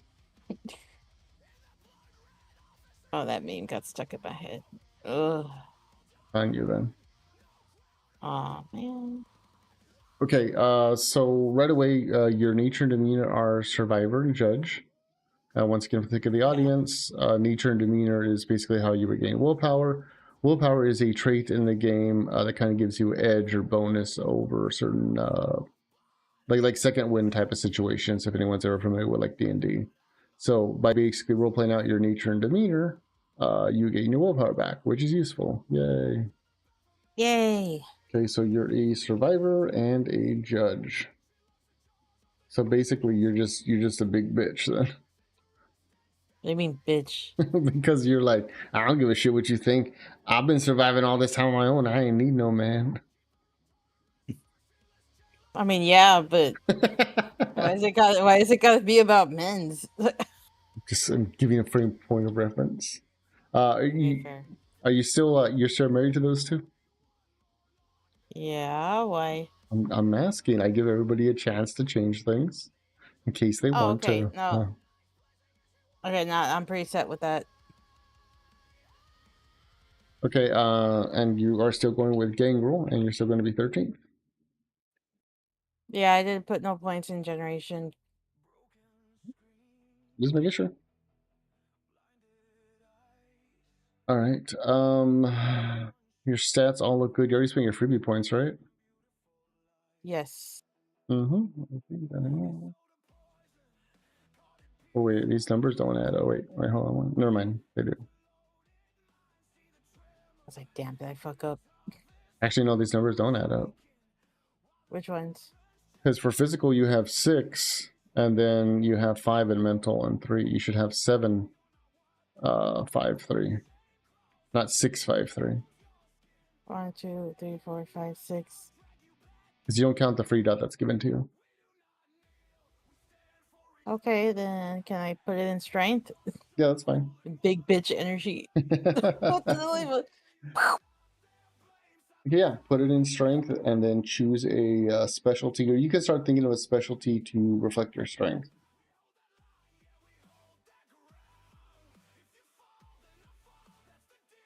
Fuck, I didn't think of a strength, but I don't know, punching shit.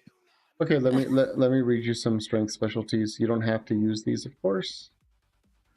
Stuff like never lets go, powerful arms, reserves of strengths, vicious attacks. Oh, okay, vicious attacks. Okay. Just to let you know, though, this will only apply to melee attacks, though. So I'm sorry, unarmed attacks. Yeah, with brawl, right? Mm-hmm. All right, gotcha. I'm just gonna put vicious, but yeah. Just all right. To specify, because I silly. Mm-hmm. All right, then next we will move on to your talents. That all looks good. That all looks good in regards to your skills. In regards to your knowledges, that all looks good. Yep. I think I'll stay here, but I'm gonna end my stream. Yeah, no worries, man. No worries. Take your time. Guys, go give Mr. Tyrek Eternus a follow on twitch.tv. He's trying to get to affiliate. We will get him to affiliate sooner or later. We just need to set him up with multi-streaming soon. That'd be cool. Yeah, I'd appreciate it. Yes. just a little bit. Help out. It would help. Yeah. Okay, so you had 13 in talents, 9 in skills, and 5 in knowledges from what I'm seeing. And I'm calculating in the free points you spent. Okay. You have animalism 1, fortitude 1, and protean 2. You're familiar with what those all do? I think animalism, you can like talk to them or some shit. I forgot what fortitude is. You're kind of like sturdy, and protean 2, you get the fucking claws of the feral claws. Yeah. Yeah, that one. Yeah. Okay, so I'll go over it for the sake of argument. So animalism level 1 is basically feral whispers, which basically means Rosa can speak to animals in their native tongue. So to an onlooker, it just looks like a person who's like hissing at a cat or growling at a dog, or I guess like also hissing in proxy to a snake. Yeah, but it's called feral whispers, and she can communicate with them as clearly as like she's speaking to a person. But to another person, they sound fucking weird.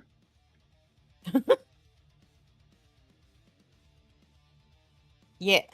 All right, and then you have Fortitude of 1. So what Fortitude is supernatural toughness. What it allows you to do is it allows you to basically soak or attempt to soak or tank supernatural types of damage, such as fire, sunlight, stuff like that. You have it very weak, which is normal because you just recently embraced, but it makes sense. You're growing that ability. And then next you have Protean, which is shapeshifting ability. So at level 1, you have what's called Eyes of the Beast, which makes it so your eyes will glow in pitch blackness, which of course gives you total night vision, but it becomes painfully obvious to everybody else that you are in fact a supernatural creature. Maybe not a vampire, but something creepy. Fair. All right, and then of course level 2 is Feral Claws, which allows Rosa to grow like razor sharp claws, basically from her fingertips, and they deal a special type of damage to basically everything called like aggravated damage, which is really hard to heal because it literally like kind of like rots and decays the flesh as it like strikes in. The only drawback is it has to be like like really close range, so that's the trade-off with there. Mm-hmm. All right, let's move on to your backgrounds. Okay, so we have retainers of 2. I know we already talked a little bit like in messages, but I'm just going to write these down real quick.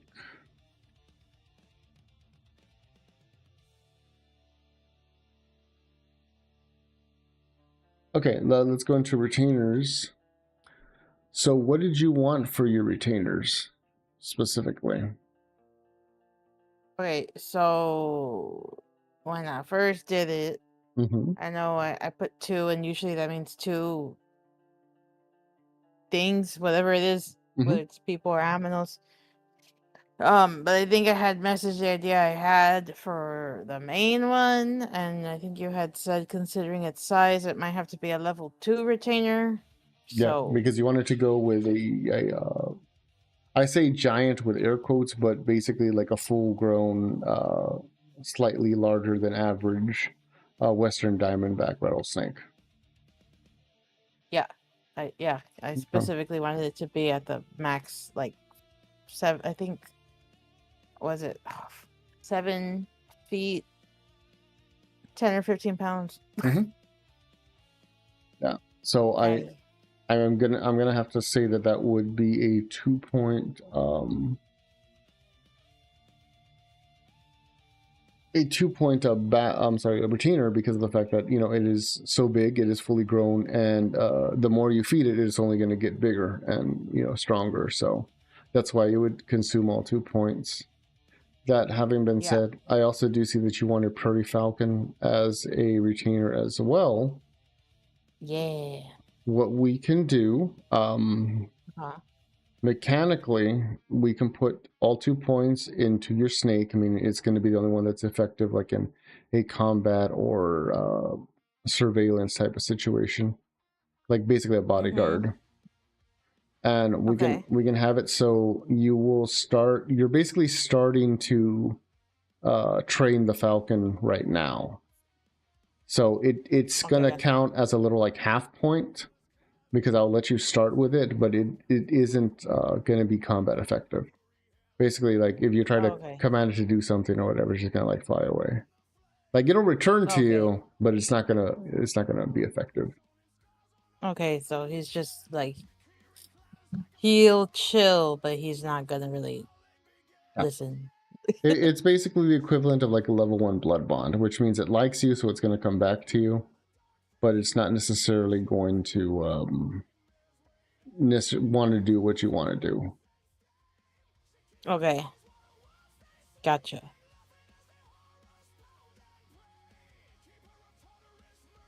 Okay, and the giant rattlesnake will of course have a venom. That's not going to be supernatural venom yet, just to let you know, but it will be effective against mortals. Okay. I figured. When it gets to level 3 or level 4, if you put the background points into it, it will morph, so to speak, into supernatural venom. Very akin to like what the followers of Set have. Shit. Yeah, only because of the fact that it is a ghoul. It's going to take a lot more time for that to happen because obviously, you know, it's not dead. It's a it's a creature. Yeah. Yeah. True. Oh, which like I guess I'll answer that right now because I'm pretty sure everyone's seen. I think it's Blade 3 where they made like the dogs vampires or whatever the fuck they did. Yeah. That can't happen. That's not real. The blood of Cain is restrictive only for humans. We're not going to see any vampire doggies. Damn it. Nah, I'm kidding. Just kidding. No. All right. Now let's move on to your contacts. Yeah. You have contacts of 2, and I just see Stuart Inkpot. Who is Stuart Inkpot, and why should I care?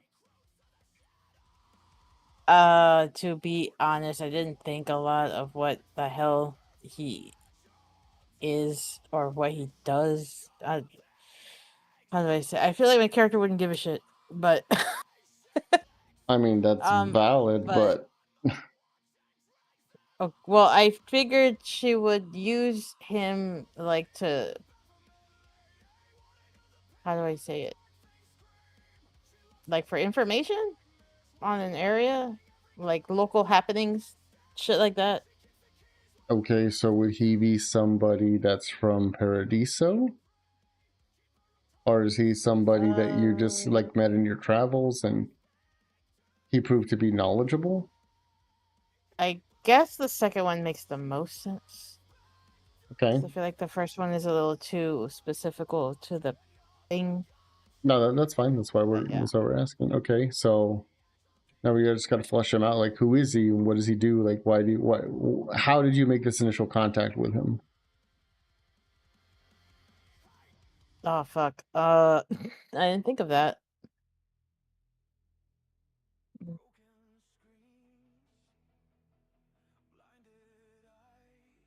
Let's see. I'm trying to think about my character's nature and demeanor. I don't know why, Okay. but like graveyard shift gas station clerk is coming to mind. uh Okay. How would that? maybe Mm-hmm. let's see. The hamster wheel is turning, guys. I'm thinking something like, let's see, she does have the nature survivor and then the demeanor of judge. Mm-hmm. Not that she particularly cares about shit that humans do to each other, Mm-hmm. but it could have been a thing where she was just passing through a town somewhere and maybe some fucking shit people were being fucking shitty, like ratchet or whatever, harassing this dude, making a fucking mess or whatever. And maybe she just took it upon herself to be like, fucking quit that shit or whatever. And then from there, kind of started talking. I wouldn't say she like freaking like, you know, unalive these people, but maybe she just helped chase them out or Okay. whatever. She could have used her like eyes of the beast to like intimidate them away, so they fucked off and stuff like that, and that That's in and of true. itself, yeah. That in Could have and of also itself. slammed the. Mm-hmm. I'm sorry, go on. No, go finish. Oh, well, I thought she could have also like slammed the counter real hard with her fist. She probably would have. She don't have potence, but she got a lot of strength, so it could have fucked it up real bad. Yeah, but then you're gonna have Stuart saying, "Hey, what the fuck are you doing to my counter? Like, you know, thanks for helping me out, but what are you gonna do to my counter?" Okay, I guess. But if you want to say, I mean, we could declare. I mean, looking at your stats, Well, okay, let's establish something. Were they like trying to rob the place, or they're just being jackasses, or like what were you envisioning? I feel like robbing the place is like super run of the mill. Yeah, but he's a normal contact. He's not supernatural. He doesn't know you're supernatural. Oh, he don't? Oh yeah, No, whoops, he wouldn't know that. How the fuck would he know that? Okay. Um taking too long with Lotto. taking too long with That makes sense. I kind of pictured more like a group of people, I don't know, like 3 or 4 people, and they're just doing some. This got a little bit inspired by a video I recently saw on social media. They're just walking or sorry, stampeding around the place, like throwing shit, like smashing shit, like just causing destruction. I'm sure you've Just all seen Quango videos level like that. energy. Yeah, just like, give me that money. I don't know, bullshit Yeah, like yeah, that. yeah. I get you. I get you. Stupid shit. They're not exactly trying to rob the place, but they're basically causing a lot of property damage and being fucking loud and noisy. I should probably piss her off. You'd be like, dude, the fuck? Okay. Okay, well, not dude, but yeah. Bruh. Bruh. Okay. And then you chose to intervene. Yeah. I would say, given your strength and given your brawl, it could probably have been something like really easy where like you know, fucking picked up a can of Monster, smacked it across the guy's face, and you know, the leader was like out for the count type of thing. I'm sure we've all seen that video. Of like a can of Monster. I was thinking the whole display, but okay, gotcha. That would just make it worse. So Twisted Tea. Yeah, there we go. Twisted Tea. Wait. That's what it was. right? It's either Twisted Tea or Four Locos.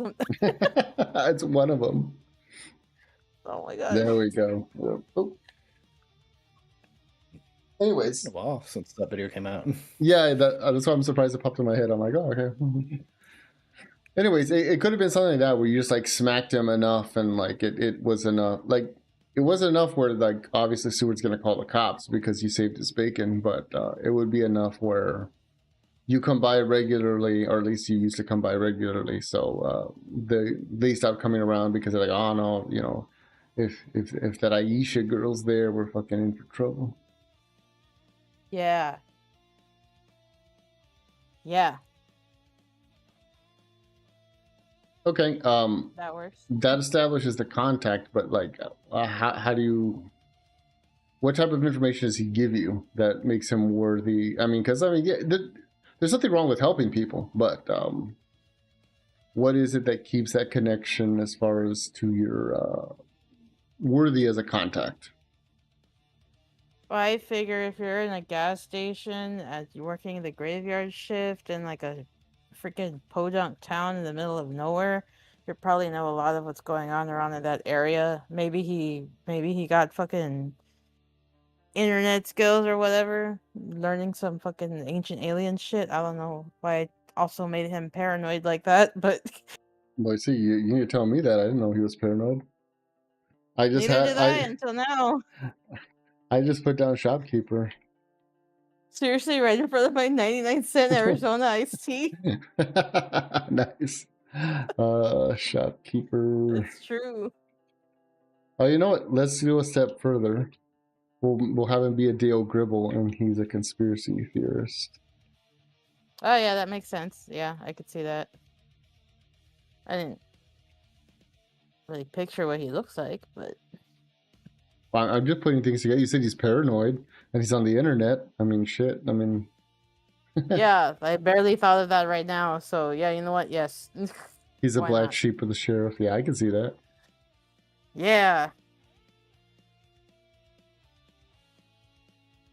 It could probably also have been a thing where she's like, who the heck are those people? And he's like, I don't, there's some fucking Boingos. crackheads or, yeah, fucking, oh, sorry. I guess I went worse. Actually, I'm gonna go on a limb and say canonically he's a leaflet subscriber, so he's all about that. He's all about that anti-Quingo life. my gosh. You know which So very well subreddit he's educated. active in. Just kidding. Okay, Yeah. so basically he's your Exactly. conspiracy theorist guy that basically keeps you up to date with that. And your point of Yeah. contact with him is that you basically you saved his shop once. Okay, that's cool. That works. That works. Yeah. Okay, now as far as your domain, and keep in mind this domain will apply when you get to Paradiso, but we want to establish it beforehand. This Okay. is going to be a shared domain. You're putting your points into the shared domain. Who else has got domain? Ty and who else? Ty does, and you'd have to ask other people. Oh, I think I remember Dax saying that. Okay, that's fine. Oh, Wiz does too. Wiz does too, yeah. So you guys all have pulled domain unless you're actively choosing not to, which is fine. You're allowed to. Well, if it's like a city block, I think that's fine. Or is it like a city? It's for now. For now, it is a city block. But that's you see, that's why we're doing these things individually with every person, because if there's enough points that where people donate into location, then it'll go from 1 block to like 2 blocks or 3 blocks or so forth. Okay, because I was thinking of having it be. Fuck. How close? Oh wait, well hold on. Let me explain a little bit of how it works. So Okay. the size of your domain actually makes it easier for you guys to hunt, because basically you get a bonus. You get to add your domain dice to your domain dice that are relevant to location into your hunting whenever you go hunting, to basically make it easier for you to hunt, because that's your territory. You don't have to compete with anybody there. Yeah. So in regards to size, that's what it reflects. But there's also like security is another one, as well as there's all supernatural defenses you can get to. But you're not Tremere, so don't worry. Oh, well, it's because I'm not too sure, like, location-wise where this domain is at, but I was thinking either it would have, there would either be, I'm sorry, I would either put, like, a park, or if it's, like, I guess, close, like, beachside, a So chunk of that beach. what I was thinking for now, and keep in mind this is floating because I'm trying to get everybody's points in, so this way we can kind of start building basically the domain together. Yeah. So what I'm thinking of is a city block that's adjacent to a park. We could easily change the park to the beach side. However, it's not, at least at this point, as we're building it with everybody, throwing their points in, it's not a glamorous spot. It's like the part of the beach where, the water's brown, that type of thing. It's like 20 dirty diapers just thrown on the fucking shore. At least for now. It could definitely get better. You think you saw somebody taking a shit in the dunes in the back? Not the trash beach. Yes, the trash beach. It's either going to be a trash beach or a trash park. So, well, that's up to you guys. You guys can increase it with size. Ty put his point into security, so I'm going to ask you, what do you want to put your point into? Probably location. Could we do that? Domain expansion. It would be size. It would be size, not location. But yeah. Oh, sorry, my B. Then okay. Domain expansion. It's a beach that people on probation come out to clean for community service hours. Exactly. AKA free snacks. Actually, that could work out pretty well, surprisingly. Okay, cool. Yeah. So I'll put your point down there, and it's a shared domain with coterie. I have a question, but I don't know if it's too early to ask this question. Okay. So I have domain, but I also have the flaw territorial. How does that work? Okay, so basically, you have to think about it like it's gonna sound weird, but think about it like a dog pack. You're cool with the other people in your pack, aka your coterie, feeding there because that's your guys' territory. But if another person tries to feed there, I mean, because it'd be like one thing, for example, like if Ty comes across somebody who's feeding in your guys' domain, he'll be like, hey, get the hell out of here, whatever. Whereas you're more likely to like frenzy, and not just because you're Bruja, but because you're territorial. And you'd attack them because they're an outsider coming into your area. And of course, I'll stress Okay, for but the record, supernatural wise, gotcha. yes, that's what I was going to say. If you can let me finish. This has to do specifically in regards to other kindred and other supernatural creatures. It's not just you see somebody in your park and you're like, you chase them out. Truly big bitch energy. Truly big bitch energy. Get out of my swamp. Okay. Any questions in regards to that? No. Okay. I'll move on to your humanity. Okay, for your blood pool, you're going to roll 1d10 in the chat, and this will be your starting blood. So it's okay. I have it slash Dice. Mm-hmm. Roll. And it's just 1. Yeah, pool of 1, difficulty 6. Okay. Oh, you lucky bitch! You start with a full blood tank of 10. Oh shit! I just had dinner. You just had dinner and a movie. 1, 2, 3, 4, 5, 6. Okay. 8. Oh well, one thing I haven't said, and I'll go ahead and say it now, especially because Ty's here. I forgot to tell Ty. So every time that you guys play, even if you have a full blood pool, you will automatically lose 1 blood point when we play, because that's the cost of like rousing your blood for that evening. Oh, okay. When you're not in torpor, gotcha. Yes. Okay. Okay, so let's go over your merits and flaws very quickly, very briefly. I see that you have lucky. Any questions how that works? No, no. Okay.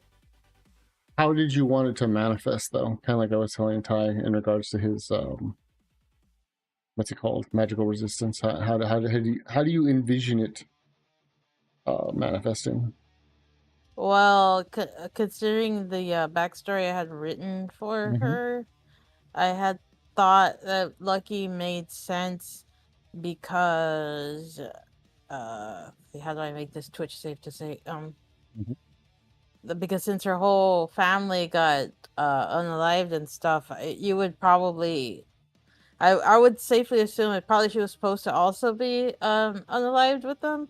So I guess it was lucky that that didn't happen to her, and then even more lucky that she happened to find, or that not find, that her sire happened upon her and embraced her. You know, because most people would be like, whatever, or you know, should have been thrown in an institution or some shit. So that's how I pictured it happening, at least in regards to her backstory. Well, I guess what I'm asking is, like, do you see it more as maybe she has, I'll say a blessing with air quotes, from her ancestors, because I believe she has Native American roots? Do you see it as things just go right for her, like she just, right place, right time type of situation? Like, how, this is all narrative, so it's not going to change the mechanics. It's just for fluff. Let's see. I guess it's stuff like, sorry, I have like a little blurb written here. Okay, I did have that interpreted as like the land watching over her, even though she's estranged from her heritage. I would say also, maybe like where she trusts her, like her gut, like her instinct, and it usually turns out to be correct. Okay. That type of thing. I picture it more like that, not like in the sense of, oh boy, I just found $2,000 or whatever. Oh yeah, it's never going to be anything big, because this is a luck background, not a don't think how to say it. Not a resources. Yeah, it's not like a resources thing. I mean, I could totally declare for the sake of argument that you could like find like $20 for bus fare because you're lucky, but it's never going to be anything like significant. Yeah.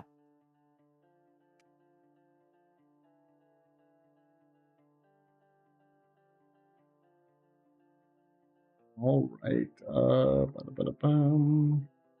Okay, and in regards to vengeful, is that only specifically in regards to the situation in regards to your family situation? You like your family death and stuff?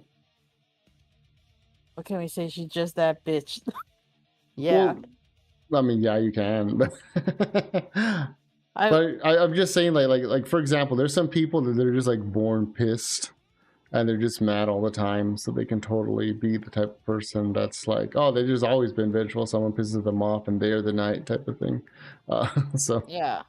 but I'm just asking, was there like a supernatural and or external trigger for that? For the lucky.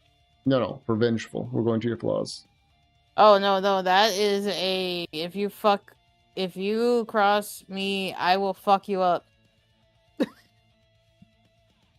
That's not supernatural or anything. That's just her being a bitch. No, that's not what I was asking. Like What I was asking was, is that caused because of the situation that happened with her background, or is that just like she's been like PMSy her whole life?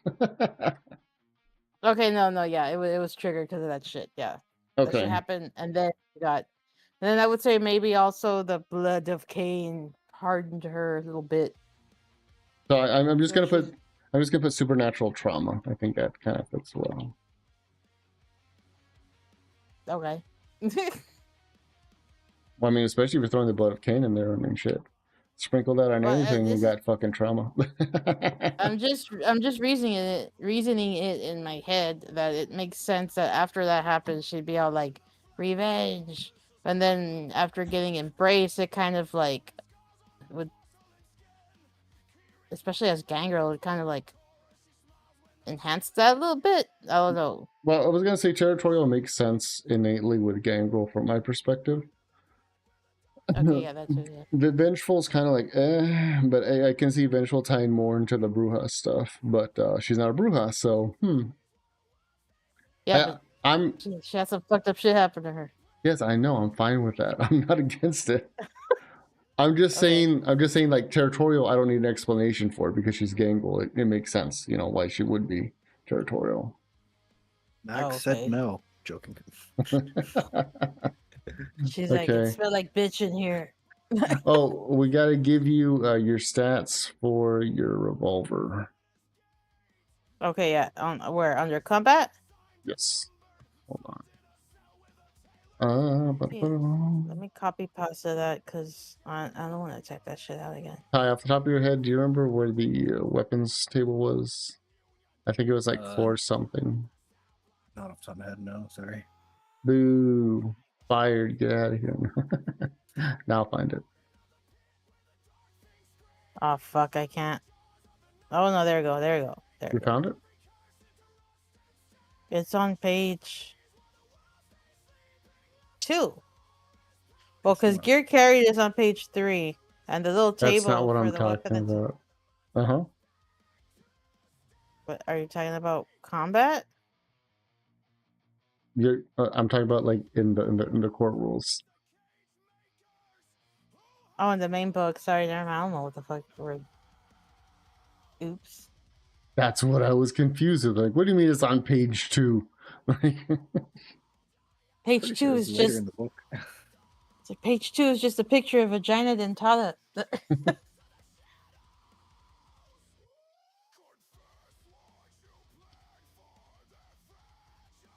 I'll find it. Give me a minute. There's a search function. You think it would be helpful, but it's not. No, it really isn't. Especially in this book.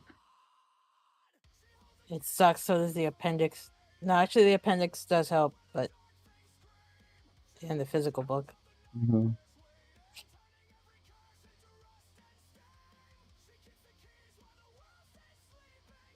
I think I found it. Almost there. Yeah, I found it. Okay, cool.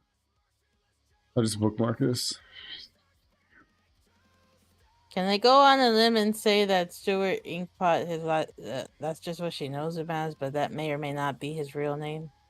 Yeah, just like with Dale, how he has Rusty Shackelford. That's his Yeah. is his name. Page 289. I found it already. Ew. Yeah. Sorry. Good. A lot of my toggles messed up.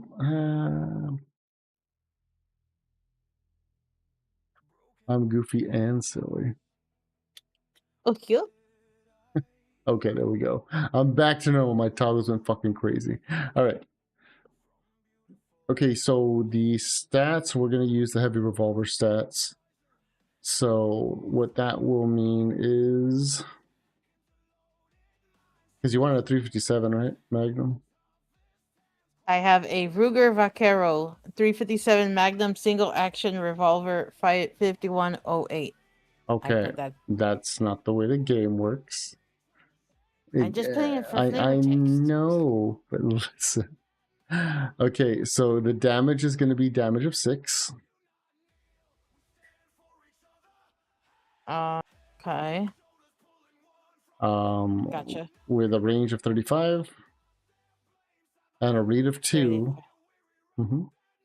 Uh-huh. And a capacity of 6, which makes sense because it's a revolver. Mm-hmm. And with a concealment of J, so meaning you can hide it in a jacket safely. For diff, is that difficulty? Yes, but like I was explaining to Ty earlier, no, don't do that. Difficulty is floating. I don't know why this thing hasn't been updated, because difficulty is set by the storyteller depending on situational stuff. Okay. I guess if I wanted to, I could say, oh, difficulty is going to be this going forward, just to give you guys a default, but I don't like to do that because I believe in proper storytelling. But anyways, or just put TBA. No, just leave it blank. You don't have to put anything. Leave it blank. Fine.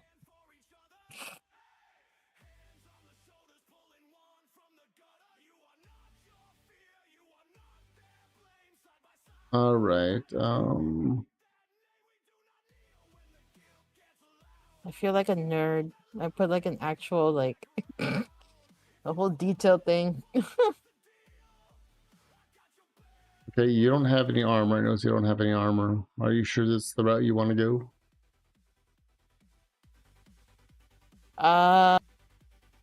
Do I have to have armor? You don't have to have armor. I mean, I have fortitude.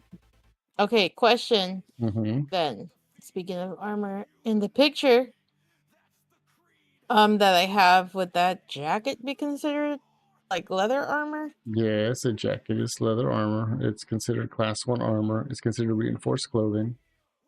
Okay. Nerd feels like nerd play nerd game.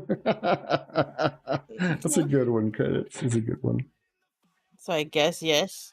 Well, I'm saying, like, you can choose, like, it could be fucking synthetic leather, which means it don't give you shit, but...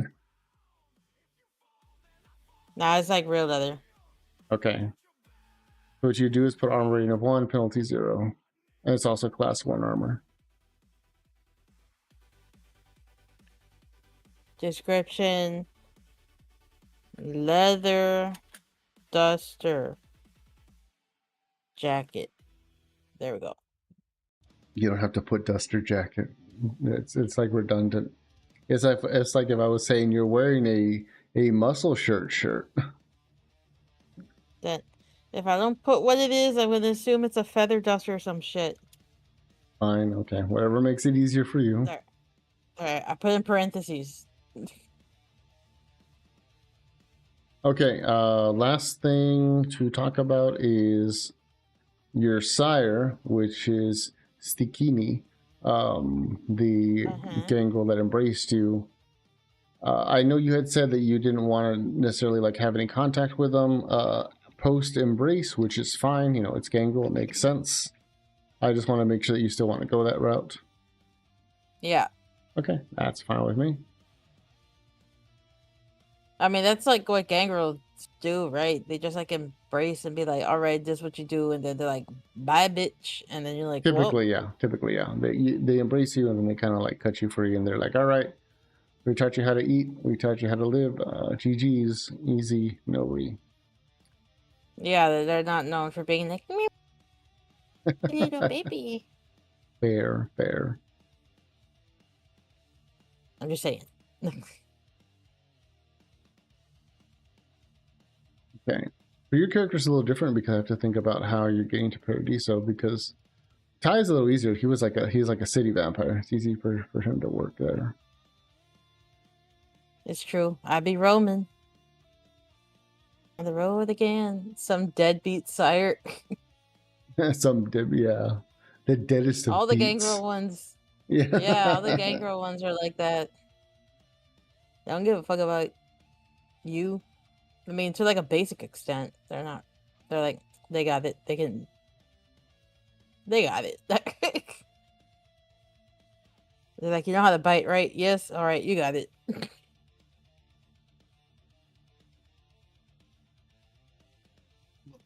I'm going to say that you traveled with your sire for a little bit, maybe like a week, 2 weeks, enough where you can be familiar with them, but you don't necessarily feel that super close connection to them.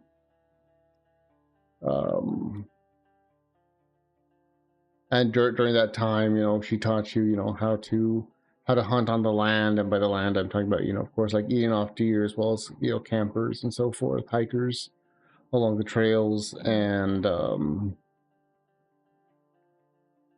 while that was going on, you stumbled upon a strange scene. She stops you one day across a clearing, and she points off in the distance, and you see there's like a large, what almost looks like a bonfire, and you see these like large, like wolf-like creatures kind of like howling and dancing along it. And she tells you these are lupines. They're children of the forest. They are not our kind.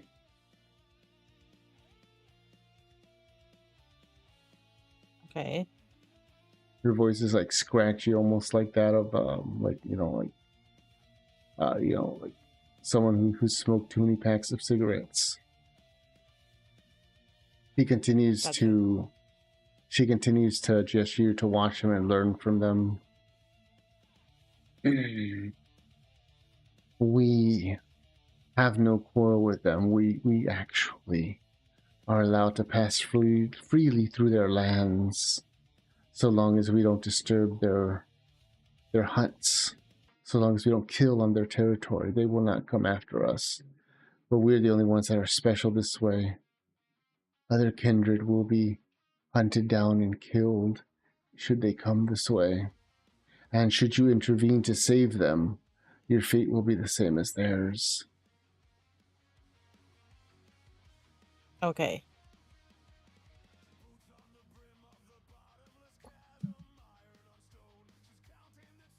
That's all you got? Okay. Yeah. Okay, then. What else am I supposed to say? Well, she's giving you roleplay and lore stuff. Mm. Anyway. Okay, well, I don't know if I'm supposed to interact with them or just watch them. Well, no, Damn, she's interacting with you. You were barely born. It's been 2 weeks. I just said that. She's teaching you.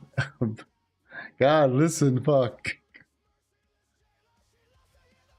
Mm-hmm. She's teaching you about the ways of the forest. And about what to avoid. She's a bitch if you were. Damn it. Okay, so are we supposed to talk to these creatures? Or do we leave them alone? Now is not a good time to talk with these lupines. She points up to the sky, and you see that's actually a blood red, like harvest moon. Okay. It is the time of the hunt for them, and it seems as though they are preparing for a great battle. And go ahead and give me a perception and alertness roll. 3. Okay, sorry. I'm checking my dice pool. Difficulty 6. Mm-hmm.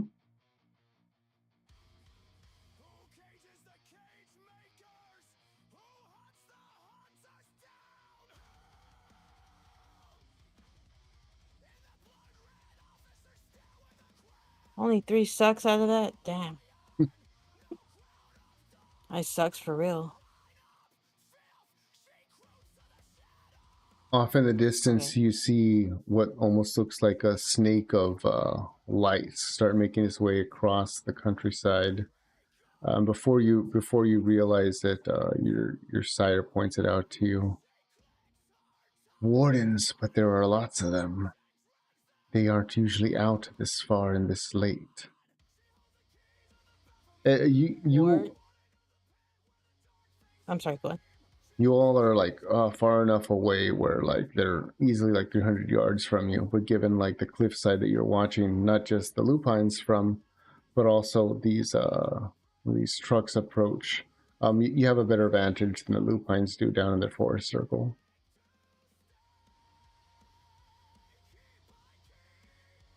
Okay. Okay, gotcha. Sorry. I'm picturing it in my head.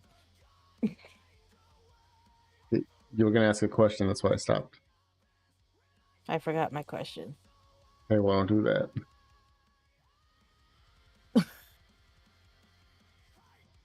You can see that as the trucks start getting closer, they actually start killing their lights, and then they start making a perimeter, not necessarily encircling the campsite, but enough where you see these strange individuals start getting out. And as they start getting out,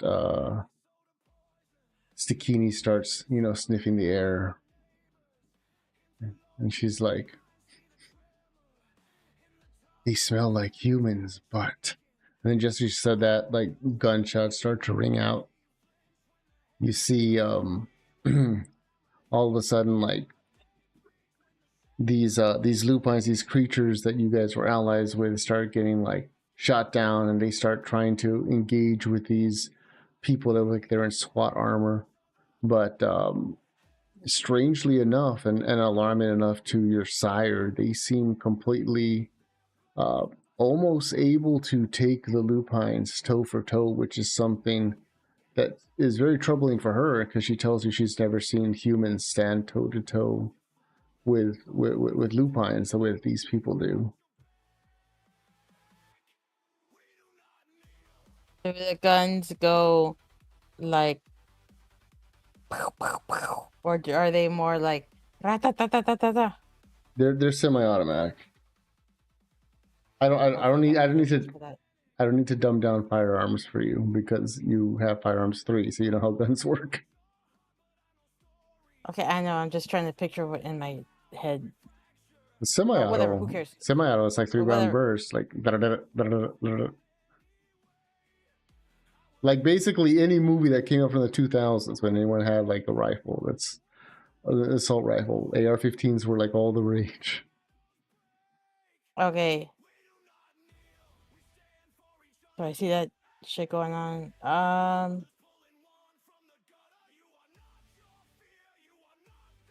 Am I supposed to intervene? Well, you should I feel like ask I your would. sire. God damn it. Oh, do we intervene? No, I know not who these people are. And while these lupines are allied with us, they warn us to stay out of their territory during these nights. This fight is theirs. If anything, this is concerning because of how they move. They don't The move. lupines or the... Oh. Child, silence and learn to listen, she says as she slaps you across the face. Oh, what the fuck? God damn.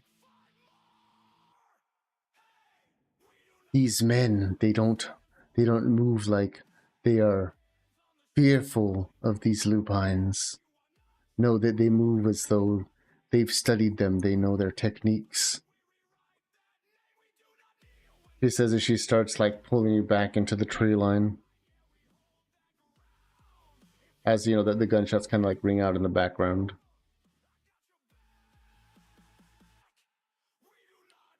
I feel like we should go and fuck him up. I will go and survey the situation. You must stay here where it's safe. You are not ready to fight men such as those, not yet. But why?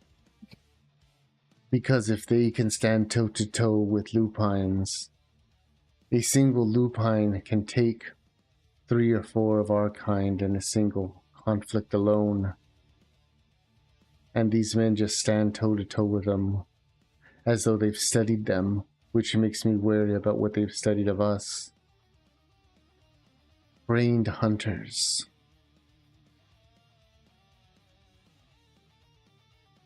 Can I roll to see if I understand what she's saying? Yeah, I mean, I guess if you want to, but like you can also ask me like, what is she saying? I'll translate RP to like game mechanics. Okay, so she's saying they're hunters or some shit. Okay. Well, yes, but what she's saying is, in the meta sense, these are regular people. There's nothing supernatural about them, but for whatever reason, they can stand toe to toe with werewolves, which is something that's kind of unheard of. Because usually, a werewolf can tear 5 vampires apart by themselves with a single Okay. werewolf. So she's saying the fact that a group of maybe like 20 of these mortals who aren't affected by delirium, which is the thing that she's been trying to hint at, because Okay, but what I know what delirium is. we kind of just explained that to you. Okay, whatever. Okay, gotcha. Okay. He said that they're not affected by their tricks because they've studied them. Okay. And she said that's what's concerning to her because of the fact that if they've studied them, then how much do they know about you? And not you specifically, you as in like kindred. Oh, okay, fair. Okay. You understand now? Yes. Okay, goddamn. Oh. Goddamn. You see her go and she shifts into a wolf form and she goes and she starts like trying to creep closer and she, after instructing you to stay there by the tree line. But no sooner as she has left than all of a sudden you start hearing a rustling in the bushes behind you. Give me a perception and awareness roll.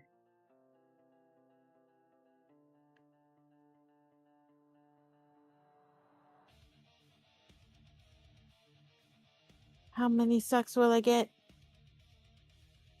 Oh, I only got 1 sucks. You turn around just at the right moment to see one of these men that was seemingly doing a long perimeter sweep to make sure none of them had escaped. And he's suddenly like face to face with you. His weapon is drawn, ready to go, but it's not aimed directly at you. So you have momentary advantage because he wasn't expecting to run into what he assumes is a regular person, not a lupine. Okay. So now it's your action. I have all my gear and stuff, right? You have anything that is geared carried, not equipment owned, but yes. Okay, I'm gonna pull out my revolver and be like, Okay. like aim it. Okay, so go ahead and roll your dexterity and your firearms. Oh heck, okay. Let me check that real quick. I forgot what that is. It's a dice pool Okay. 6. With a difficulty of 6 because it's Prelude. No one's going to die during their Prelude unless they do something really stupid like Ty. Oh, dang, what the hell? I'm joking. Ty didn't do anything stupid. 3 sucks. Okay, bam. Okay, boom.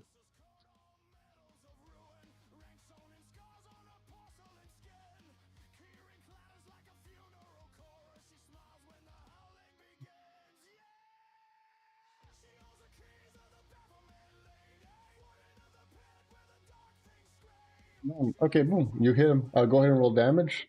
So the way damage is going to work is you are going to take your 3 sucks, which are your 3 successes, and you're going to add them to the damage pool of the firearm. So if the damage is, I think it's 6. Yeah. Yeah. So you're going to add the 6 plus the 3. So go ahead and make that damage roll. Wait. Oh, okay. So it'd be difficulty. Difficulty So 6. Yeah. But you need to turn on the option which is no botch true.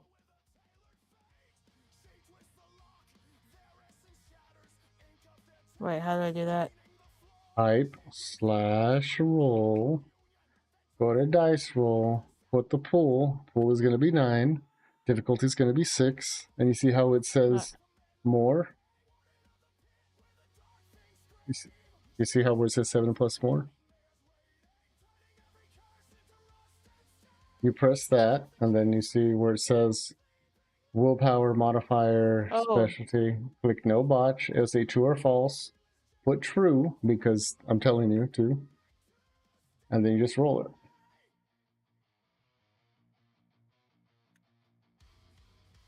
Not that difficult. For me it is. I don't know how to use this shit. Alright, we're doing this. That's what you're fucking learning. 4 sucks. Okay. So you go and you shoot him pretty much point blank. 4 points of damage, Form 357.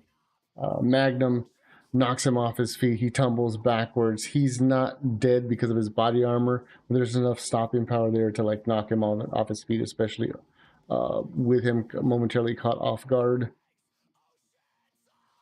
So he tries to go and get up quickly, which since he is prone, this will be like his movement action.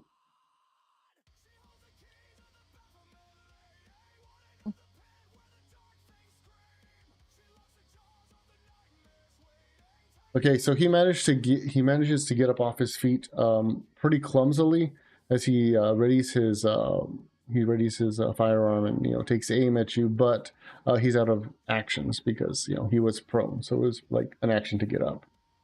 Okay, so your turn again. Okay. If I want to claw this dude up, I need to spend blood, right? Yes, and you also have to drop your gun to do it because you can't activate firearms with claws. Ah, true. Okay, no, that would be like an extra action.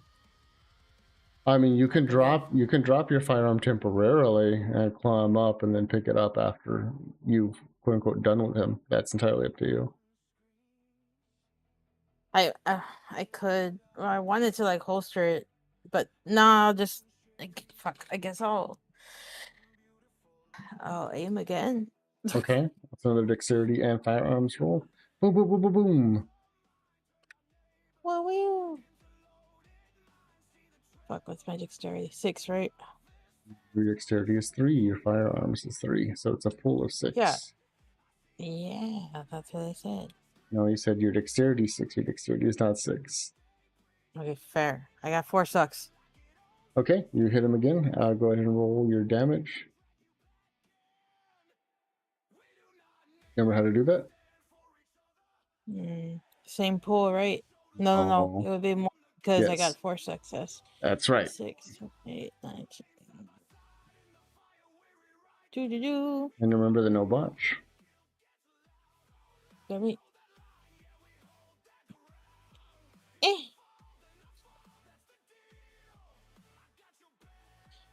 Wow. 4 sucks. Okay, nice. So The first shot knocked him off his feet, and he managed to get up, and he was bleeding, but he could still take aim at you because of the power of his, fucking body armor. And he takes aim at you, and then just as he takes aim at you, you shoot him in the face, and boom, he falls back like lifeless, a big smoking crater where his face used to be. Suck it, bitch. Okay. But basically, what happened there, to kind of let Ty know as well as the audience, is I like to do what I call narrative victories, which basically means it's the opponent had so little health left, and she did so much more damage than the opponent had left. It's kind of like in Skyrim or Fallout when they do like a kill cam thing. I like to do something similar to that. Oh, like when you use VATS, and you're like, No. This is a kill cam. It's different. It's like when you oh, crit. no, right. Gotcha. Yeah. Oh. So yeah, so like basically anytime that happens and you're in combat and you roll exceptionally well, where I know it's going to be more than enough, I'll let you guys either narrate or dictate like how you kill them, but within reason, of course. You can't do any Okay. like crazy like anime shit. Okay. But you could definitely do some John Wick shit. So, anyways, so what are you gonna do?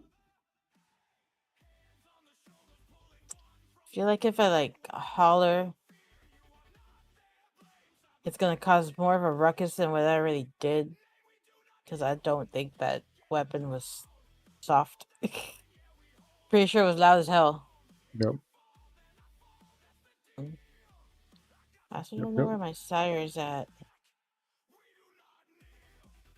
And also in front of them as they are going, actually, I'll drop this in the side chat. You see that like on the sides of their like tactical SWAT gear, ish body armor stuff. They have a strange sigil you haven't seen before. A sigil like this.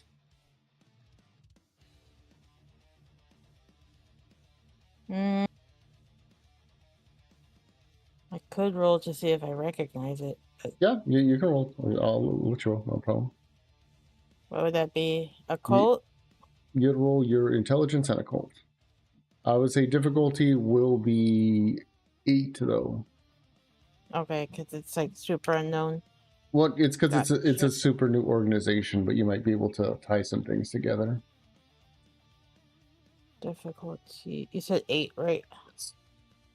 Okay, just making sure I understood. Oh, I don't know what the fuck that is. Nope. You look at it and it seems familiar. It seems like you've seen it somewhere, or at least you've heard like maybe like talks and whispers and murmurs about it. Excuse me. Talks and whispers and murmurs about it, but it's also alien at the same time. And then just as this is going on, you suddenly hear the sound of like footsteps rapidly approaching this where you're at, mainly because of the fact that there was gunshot going off that wasn't their caliber of ammunition. Because basically shooting off a 357 is kind of like a little hand cannon. And I feel it's kind of like pow, pow. Yeah. Not like beep, beep, beep. Well, especially because it was off in the woods where they weren't supposed to be engaged in any conflict. Because what they were doing is they're setting up what was called like a perimeter to make sure that if anything is retreating, it's not gonna get past them. Okay, there's trees around, right? Yes, there's trees around. Can I try to jump up on the tree, like a tree branch, to try and like hidey? Go ahead and roll a dexterity and an athletics.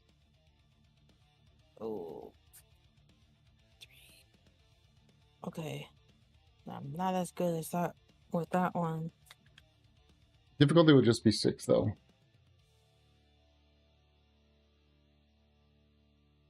You should know how to climb a tree. Oh, there you go. Yeah. You get up there pretty easily. You scale it. Your sires taught you how to seek shelter in trees and hide appropriately. And you get up there, and now you're going to give me Dexterity and stealth roll. Same difficulty. Oh, what the? Where's my stealth at? 2. You have 2 in stealth. Oh, only 3, 5. Gotcha.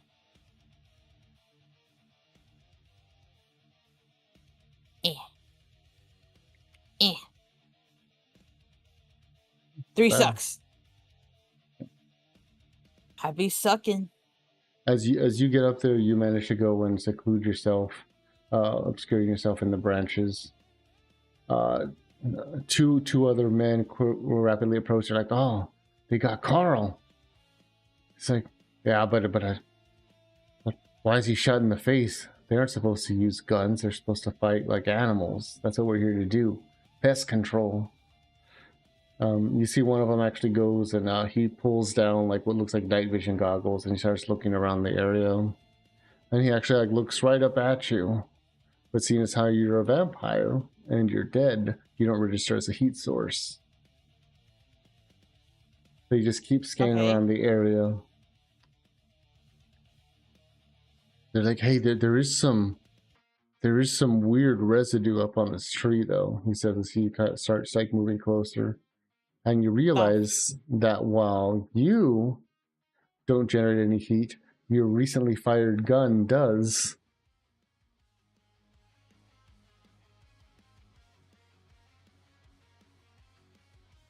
Uh-oh. Okay, so you have a momentary advantage.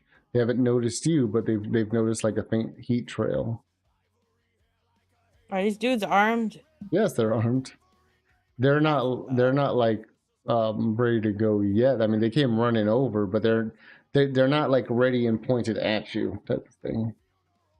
Ty knows what I'm talking about. Okay, there. Do I have my retainer? Did you bring it with you? Probably... I don't know. I just let him do whatever he wants. He's somewhere. Okay, so then the answer is no. Damn it!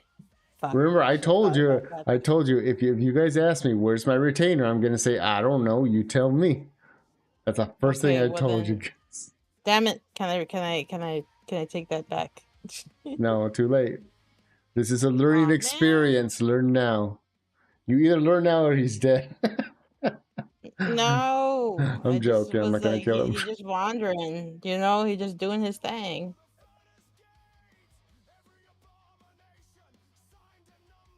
Because I had a plan, but... Well, what's the plan? Well, the plan was to have him go...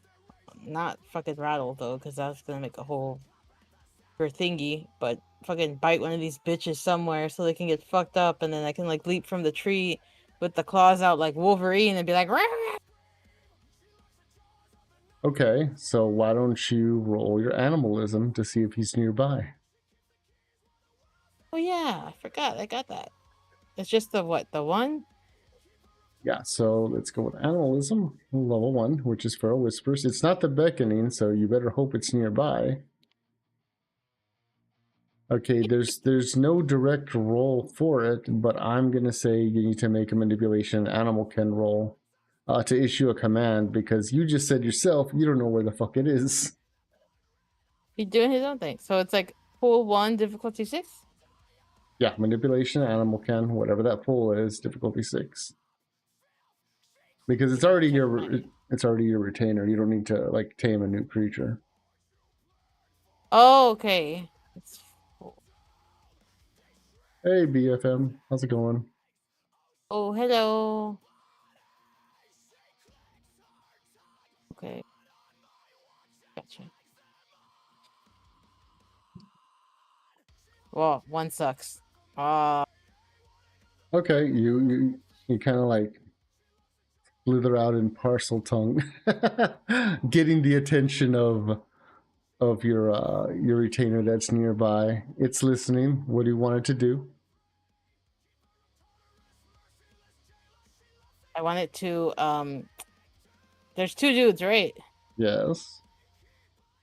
I want to explain this to my retainer. Sorry, his name is Cece. I want to explain it to him without making a whole kerfluffle, speaking in fucking parcel tongue, fucking loud. Okay. Um.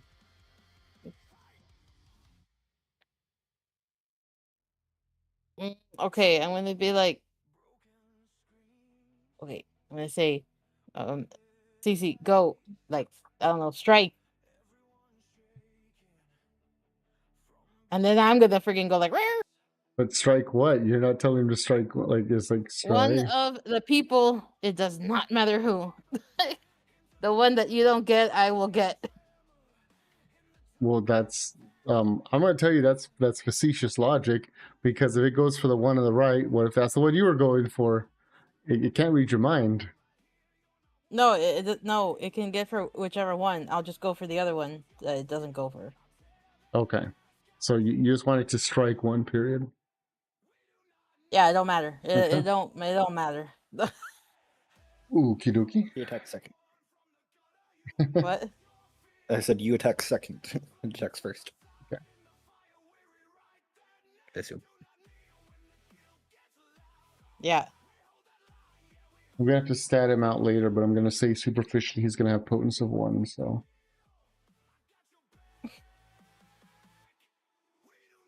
Well, I'm also trying to get him to fucking throw some fucking venom when he bites too, but I assume he would know that, so well, he's they gonna just do that. he's a rattlesnake. Of course he's gonna throw venom when he bites. I know, it comes out of his teeth. I sound stupid as fuck. I gotta mark it down as willpower because there's no thing for potence here that I can see. But anyways, 1, 2, 3. All right. So it goes up. It strikes. It bites. I'm gonna say right along the inner thigh of one of the Second Inquisition officers' body armor, and he's like, "Oh fuck, a fucking snake!" Ah. And then the other Inquisition officer turns to like look at him and be like, "Oh shit, that's a big ass snake." Okay. They're distracted Okay. now. Rip snake, Okay. right? Grog, how Rip does snake. snakes work? Okay. Oh, so it's my turn? Yes, I just said that. Okay, can I spend... Do I have to spend blood to use Protean? Or do I... Okay, first of all, can I declare that I holstered my gun? I assumed you did to climb. How else were you going to climb? I'm sorry. I'm used to being really oddly specific. I'm sorry. I got tabletop PTSD. Anyway, that's from other stuff. Okay, so, okay, I'm gonna spend... I think it's 1, right? 1 Okay. point to use... Okay. Hold on. You can Okay. declare that you're growing your claws, which will take a full round, or you can spend a blood point to make it happen and an instant action. Okay. Yeah, I'm gonna do that. I'm gonna spend a blood point to make it an instant action. Okay. And then I'm gonna... You're gonna Okay. attack? Yeah, but okay. I'm gonna attack the one that just said, "Oh my god, that's a huge fucking snake." Yeah. Okay, so you're going to roll your dexterity and your brawl. That will be your attack pool. It's 6 dice. Okay, I'm like, am I buff enough? Like,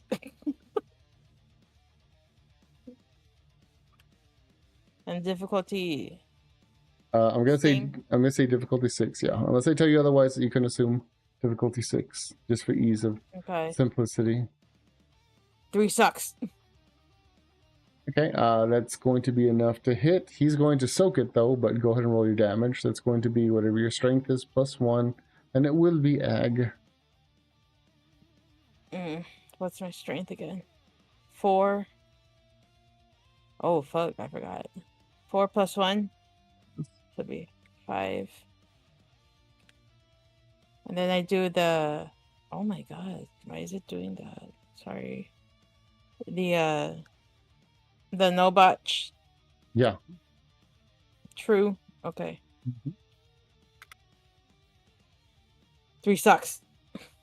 Okay, cool. So where are you attacking him? Because remember, he's in full body armor. I mean, his mouth and his neck are probably the most open-ish, but they are like in full like tactical gear.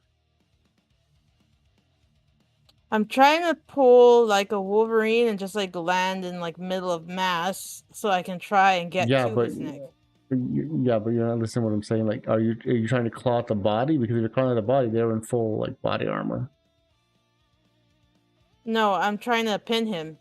That's not what I'm asking. You Aggressive. landed the attack. Where are you dealing the damage to? Oh fuck, you said okay, fuck. And you said only like the neck and face was exposed? Well, yeah, because they have like those like the full like cloth masks to obscure identity and stuff. I guess the neck. Okay.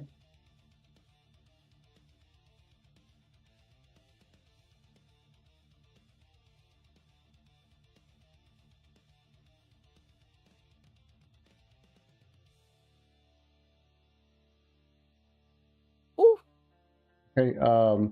You go and you reach into it, and as you claw in, you're actually like surprised that as you start, trying to like sink your claws in, they actually get caught in a very fine, thin kind of like chain-like material that almost seems reminiscent of chainmail, except it's very thin, very fine, almost like almost like the Inquisition has been doing some upgrades, especially against supernatural entities such as yourself.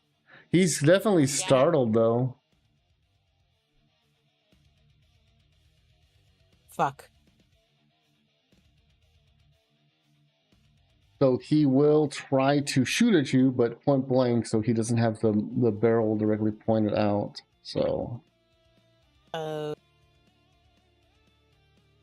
This bitch, your hoe's gonna die. Not.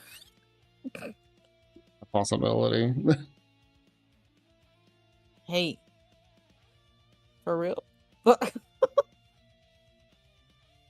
Okay, that's 2 successes going your way. You can try to dodge, or you can try to soak. You can't do both. Okay, I'm gonna try to dodge. Okay, go ahead and roll your dexterity and your athletics.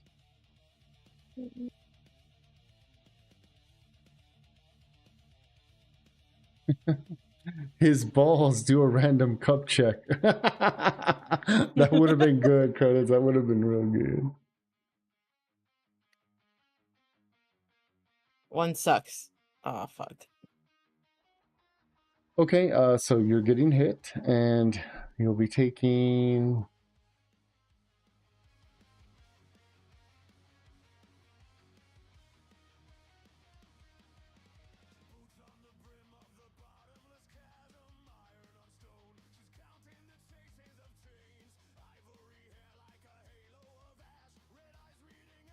The silence is alarming. It should be. Oh no. That's what I get for thinking I had big balls. Ooh. Taking 3 points of aggravated damage. However, you can roll a soak.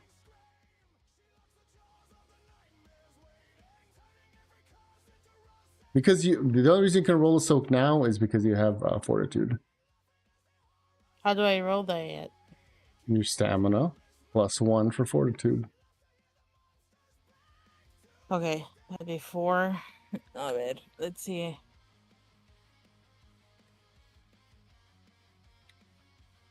Also for soak, it's also no botch. So. Oh, I got 2 sucks. Aw, damn. That means I'm still gonna get a little bit owie. No, actually, you got 3 sucks because you didn't put that the things didn't. Because you rolled a 1, the one counts as a success, but I told you to roll with no what's it called? No botch. No botch. Yeah. Oh, oops. So really, you got 3 successes. Okay. Well, anyways, the point is, like, he shoots into you, and your supernatural body like just kind of like tanks it.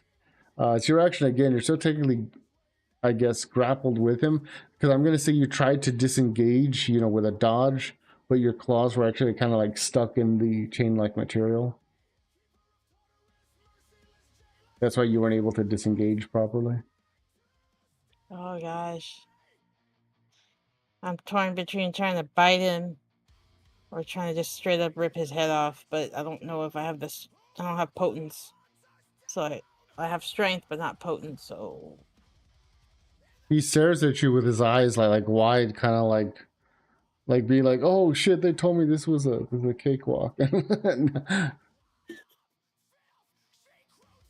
You're at my house now, bitch. No. Okay, I guess I'm going to. The chain's on the neck, right? Yes. Fuck, that means my fangs aren't gonna go through. If I throw claws, it didn't go through. Yeah, but I'm trying to give you a pretty big clue, pretty good big clue. Roll investigation to see if he has a cod piece. You could do that. Oh, sorry, I thought that was a joke. I mean, it is a joke, but I mean, you could do that if you wanted to. Would it just be investigation or would it be perception? Actually, Credits has a good point. You could just go for a full out neck break. Yeah. Okay, so for that, you're going to roll dexterity and brawl. To fuck him up? Okay, that'd be 6. Well, because technically it's going to be a grapple. And then once you get him grappled, I mean, I could also say, for the sake of argument, you have him properly grappled because your claws are stuck in his chainmail. But it's not quite the hold you'd need to break a neck. Oh. So, damn it, I only got 1 sucks. well, actually, that's enough to initiate a grapple because it's just to get your hands around him. And then go ahead and roll yours. It's just going to be your flat strength. However, since you're trying to do something very vicious, which is basically break his neck, you can go for a to add your specialty. Oh yeah, yes, I will do that. Okay, so how you'll do that is you'll do slash dice roll your pull, which is the 4. Okay. Difficulty by default will be 6. And then where it says specialty, you're going to click that, and then you're going to click specialty true. Or 1. No, it's 1. The reason why you put 1 is because you can have a specialty like in attribute as well as an ability. Oh, okay, gotcha. Okay, so.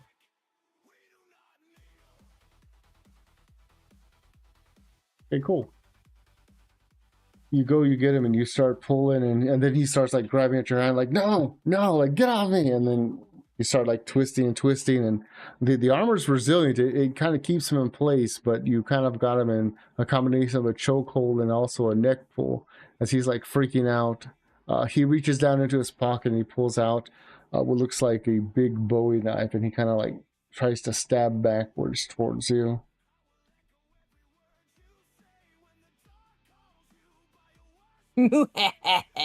Wait, no, wait, I could get fucked up. Sorry, oops.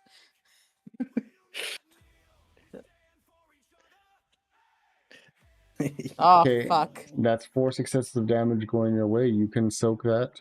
This is a normal knife. It's not nothing supernatural yet. Okay, I'll try to soak it. Okay, so you're going to roll your stamina plus fortitude. You're always just going to apply your fortitude to every stamina roll. So it'd be... And this one I put... fuck, what's my stamina again? 3. Okay, your fortitude is 1, so 4 dice. And then I put the no botch, right? Yes. No botch. Brew. Okay. Okay, cool. 2 sucks. Okay, so basically you get stabbed a little bit. You take 2 points of damage. So you're going to mark that off as slashing from your health levels. So the slashing is, of course, the X. So just to kind of let the audience know, as well as Ty, since it's probably Ty's first time seeing it, when you take damage, you only have 7 health levels. So the slash is considered bashing damage, which means it'll heal up kind of naturally. The X is considered lethal damage, which is basically a good way of looking at it is lethal is anything that draws blood, and aggravated damage is the asterisk or the star, which is anything that's like supernatural or otherworldly and radioactive. So for you, you're going to take 2 points of the X damage. Where do I put that? Health levels. See how there's a down button next to the arrows to your health levels? Under health? Where it's like bruised, hurt, injured, Yes. wounded. So you're going to be at hurt, which basically means you now have a -1 to future rolls. Oh, gotcha. X means I got stabbity stabbed. Okay. Okay, you still have him restrained though, because you didn't really release your grapple, did you? No. Okay, so you're going to be able to roll your basically just your strength directly to try to pop the neck. Okay, so my strength is what? Quattro? 4, and then you add your vicious specialty to it. Oh, okay, gotcha. Okay, sorry. I'm still learning. Well, you're not. What the fuck? mean- You've played this game before. Faster. I expect faster from you. I haven't tabletopped it on the damn fucking PC in like forever. Yo. It's been 10,000 years. Okay, I got 2 sucks. No, you did it wrong. Do I do it again? No, just ignore the 1. It's a the damage little roll. Yeah. Okay, so it's 3 sucks. Okay. Sorry. So you need to remember to do this because when the flow of combat, I'm not going to be able to correct you when everyone's here. You need to learn this yourself. Okay, let me put that. Remember, damage and soaking, you don't add your, you ignore the 1s for damage and soaking. So you put no botch for those rolls. Okay. So anyways, you keep twisting, and eventually the neck kind of like plops and dislodges, but it's still in the chainmail, but it just kind of like sags forward. And Ew. then, well, because Okay. the chainmail did its job. It kept it there. Fuck. Okay, yeah. And by this time, you actually see the other the other Inquisition soldier there. He's like stomping down at your snake, and the snake's still like biting in, actually trying to coil around the leg to get like a tighter grip as it's biting like nut deep. Okay. I am going to. I will get a stick for gameplay. I want him to get owie. Okay. You put him in battle. What did you expect? I need a bite. Oh fuck no! But they got chainmail. Can I try to do like a lunge? Yes, but remember they're. There, what? You know what isn't really covered by the chainmail all that well? The pee-pee? Besides that, The asshole? their eyes and the bridge of their nose. Okay, then I'm gonna. Oh, okay. I'm gonna try to I've pop been him in the hinting nose. at that since the beginning. Where I'm like, his eyes go wide at you and he sees you. Okay, I'm gonna pop him in the nose. Okay, go ahead and roll. When you say pop him, you mean punch him or you mean claw him? I mean, like with the palm of my hand, do like a. Okay, so a punch, that's a punch, a strike. So you're gonna roll Okay, dexterity and brawl. Okay, that's 6 for me.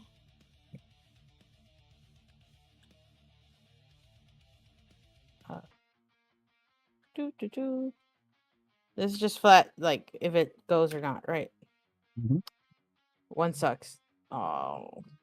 No, that's enough to get him because actually he's not expecting the attack because he's currently trying to curb stomp your snake. Can we get a moment of silence in the chat for Cece? No, what the hell? What the H? Okay, go ahead and roll your damage because he was not expecting this, so he's not prepared to do a dodge. Okay. F for the So- snake.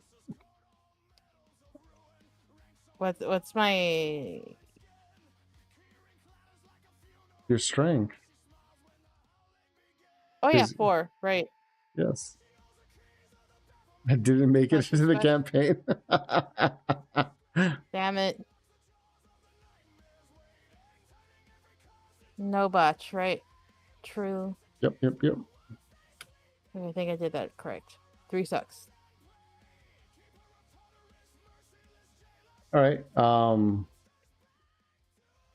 I'm just gonna say that you go ahead and you knock him out with 3 points of damage going in flatly because he's already poisoned and freaking out because of the snake. So I'm just saying you get enough to knock him out. Okay. Just like, and he ooh, and falls over. Okay. So he's out. He's not dead. Can I give a hint? To Yes, please. You could probably get to his blood now. Okay. Yeah, I should probably bite him. You would think as a vampire I would know that. So yeah. Okay, you don't need to roll that. You just bite him. Are you gonna drain him dry, or what are you gonna do? Yeah, I might as well. Fuck it. Why not? Well, it's because And then feed you're already at full. Okay, I'll drink enough to unalive him. Okay, so you kill him, like you do. I'm also gonna say as you're drinking, you're healing up the 2 points of slashing damage one at a time. So you heal that up pretty quickly. So then do I just put 0 now? Yeah, because you healed up. Okay, can I feed my snake Vitae for healing? Like mine? Or is that like an off camera? Doesn't happen. Yeah, but there's still active gunfire going on around you. Oh, flip. Maybe I should get the heck out of here. I mean, you're healed all the way. You could start another fight. Yeah, she could, Yeah, but she has poor situational awareness. It's like just because you're out of the immediate skirmish doesn't mean the war's over. Oh no, I was just making a joke. Okay, I'm going to try to get the heck out of Dodge, I guess. Okay. After a couple of moments, you go and you start heading towards where you're. You said you had a Jeep, right, or a motorcycle? Who, me? Yes. I don't have a vehicle, man. You don't have a vehicle? Well, I'm going to say you do for the purpose of this narrative. You had a Jeep, and you go and you get into it, and then you start up and you start rolling off as the sounds of lupines, as well as Second Inquisition soldiers clash in the background. After a couple of moments, you see a mist kind of floating towards you, and then you recognize it as Shiktini, your sire, and she reforms in the vehicle, in the back of the Jeep, and she's like, "Flee, we must." Okay, can I just add that my snake is back there too, chilling? I figured you grabbed it. I figured you weren't just gonna be like, "Fuck you, man! You already got injured. You're on your own, bitch." Useless now. Useless now. Okay. To be fair, it's a No. 7 foot long, fucking rattlesnake. That's why I'm like, okay, that can do some significant damage. It's also 15 pounds. Well, it's also 15 pounds and animated by the blood of Cain, so yes, it can do some damage. Anyways, you go and you drive maybe a good, what seems like 20, 30 miles away, almost into the city lines. And then she stops there. And she was like, we must part ways here. I must go and speak to the prince to inform them of what has transpired here. Because if these men are warring with the lupines, then how long before they will come for us in the cities?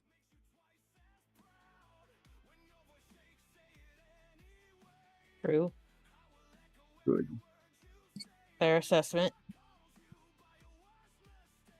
You will take this boat, she says as she starts reaching into the glove compartment and pulling out what looks like a ferry charter.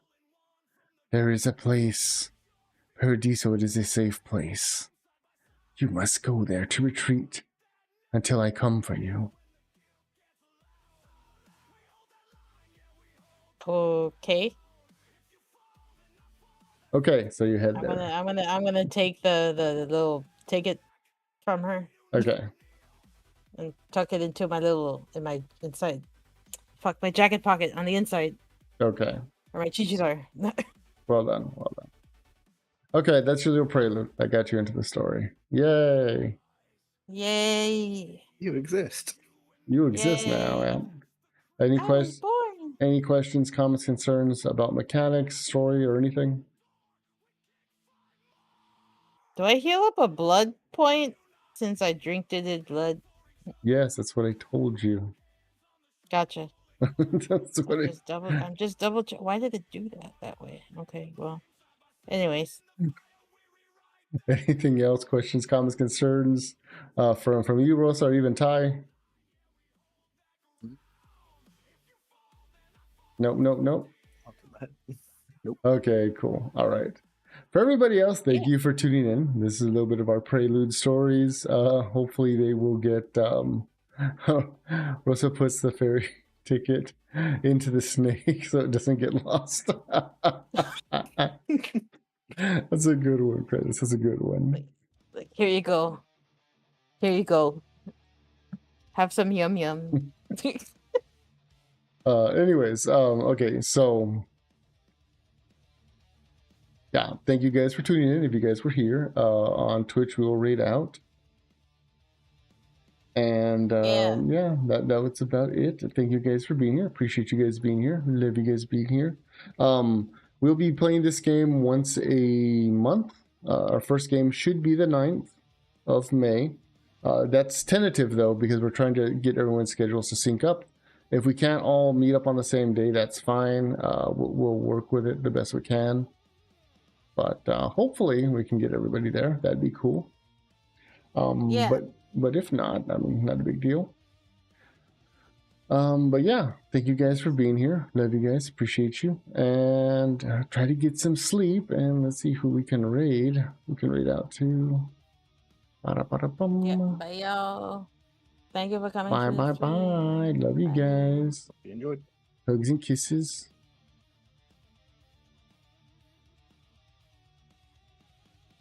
See who's live. Oh, Mousie's live. I don't know. Should I raid Mousy? That'd be weird. Other people I normally or have followed or on besides you two. For me. No, that's fine. Rosa's online. Why don't we raid her? No, I won't raid Rosa. She's already going offline. Well, you're already going offline. Well, I'm we're gonna read you.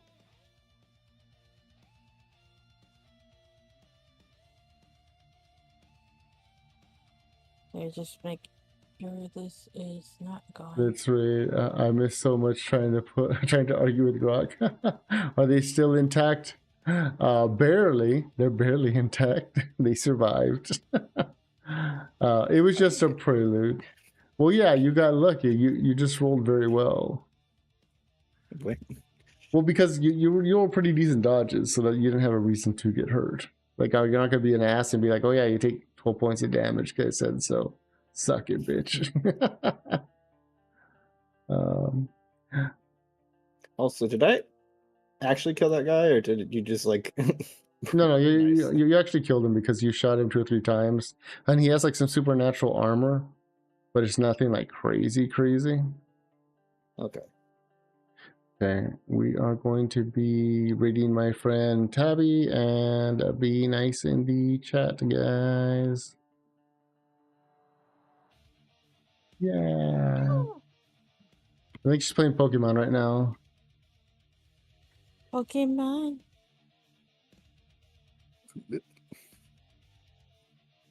All right, guys. Rest of you guys. Love you guys.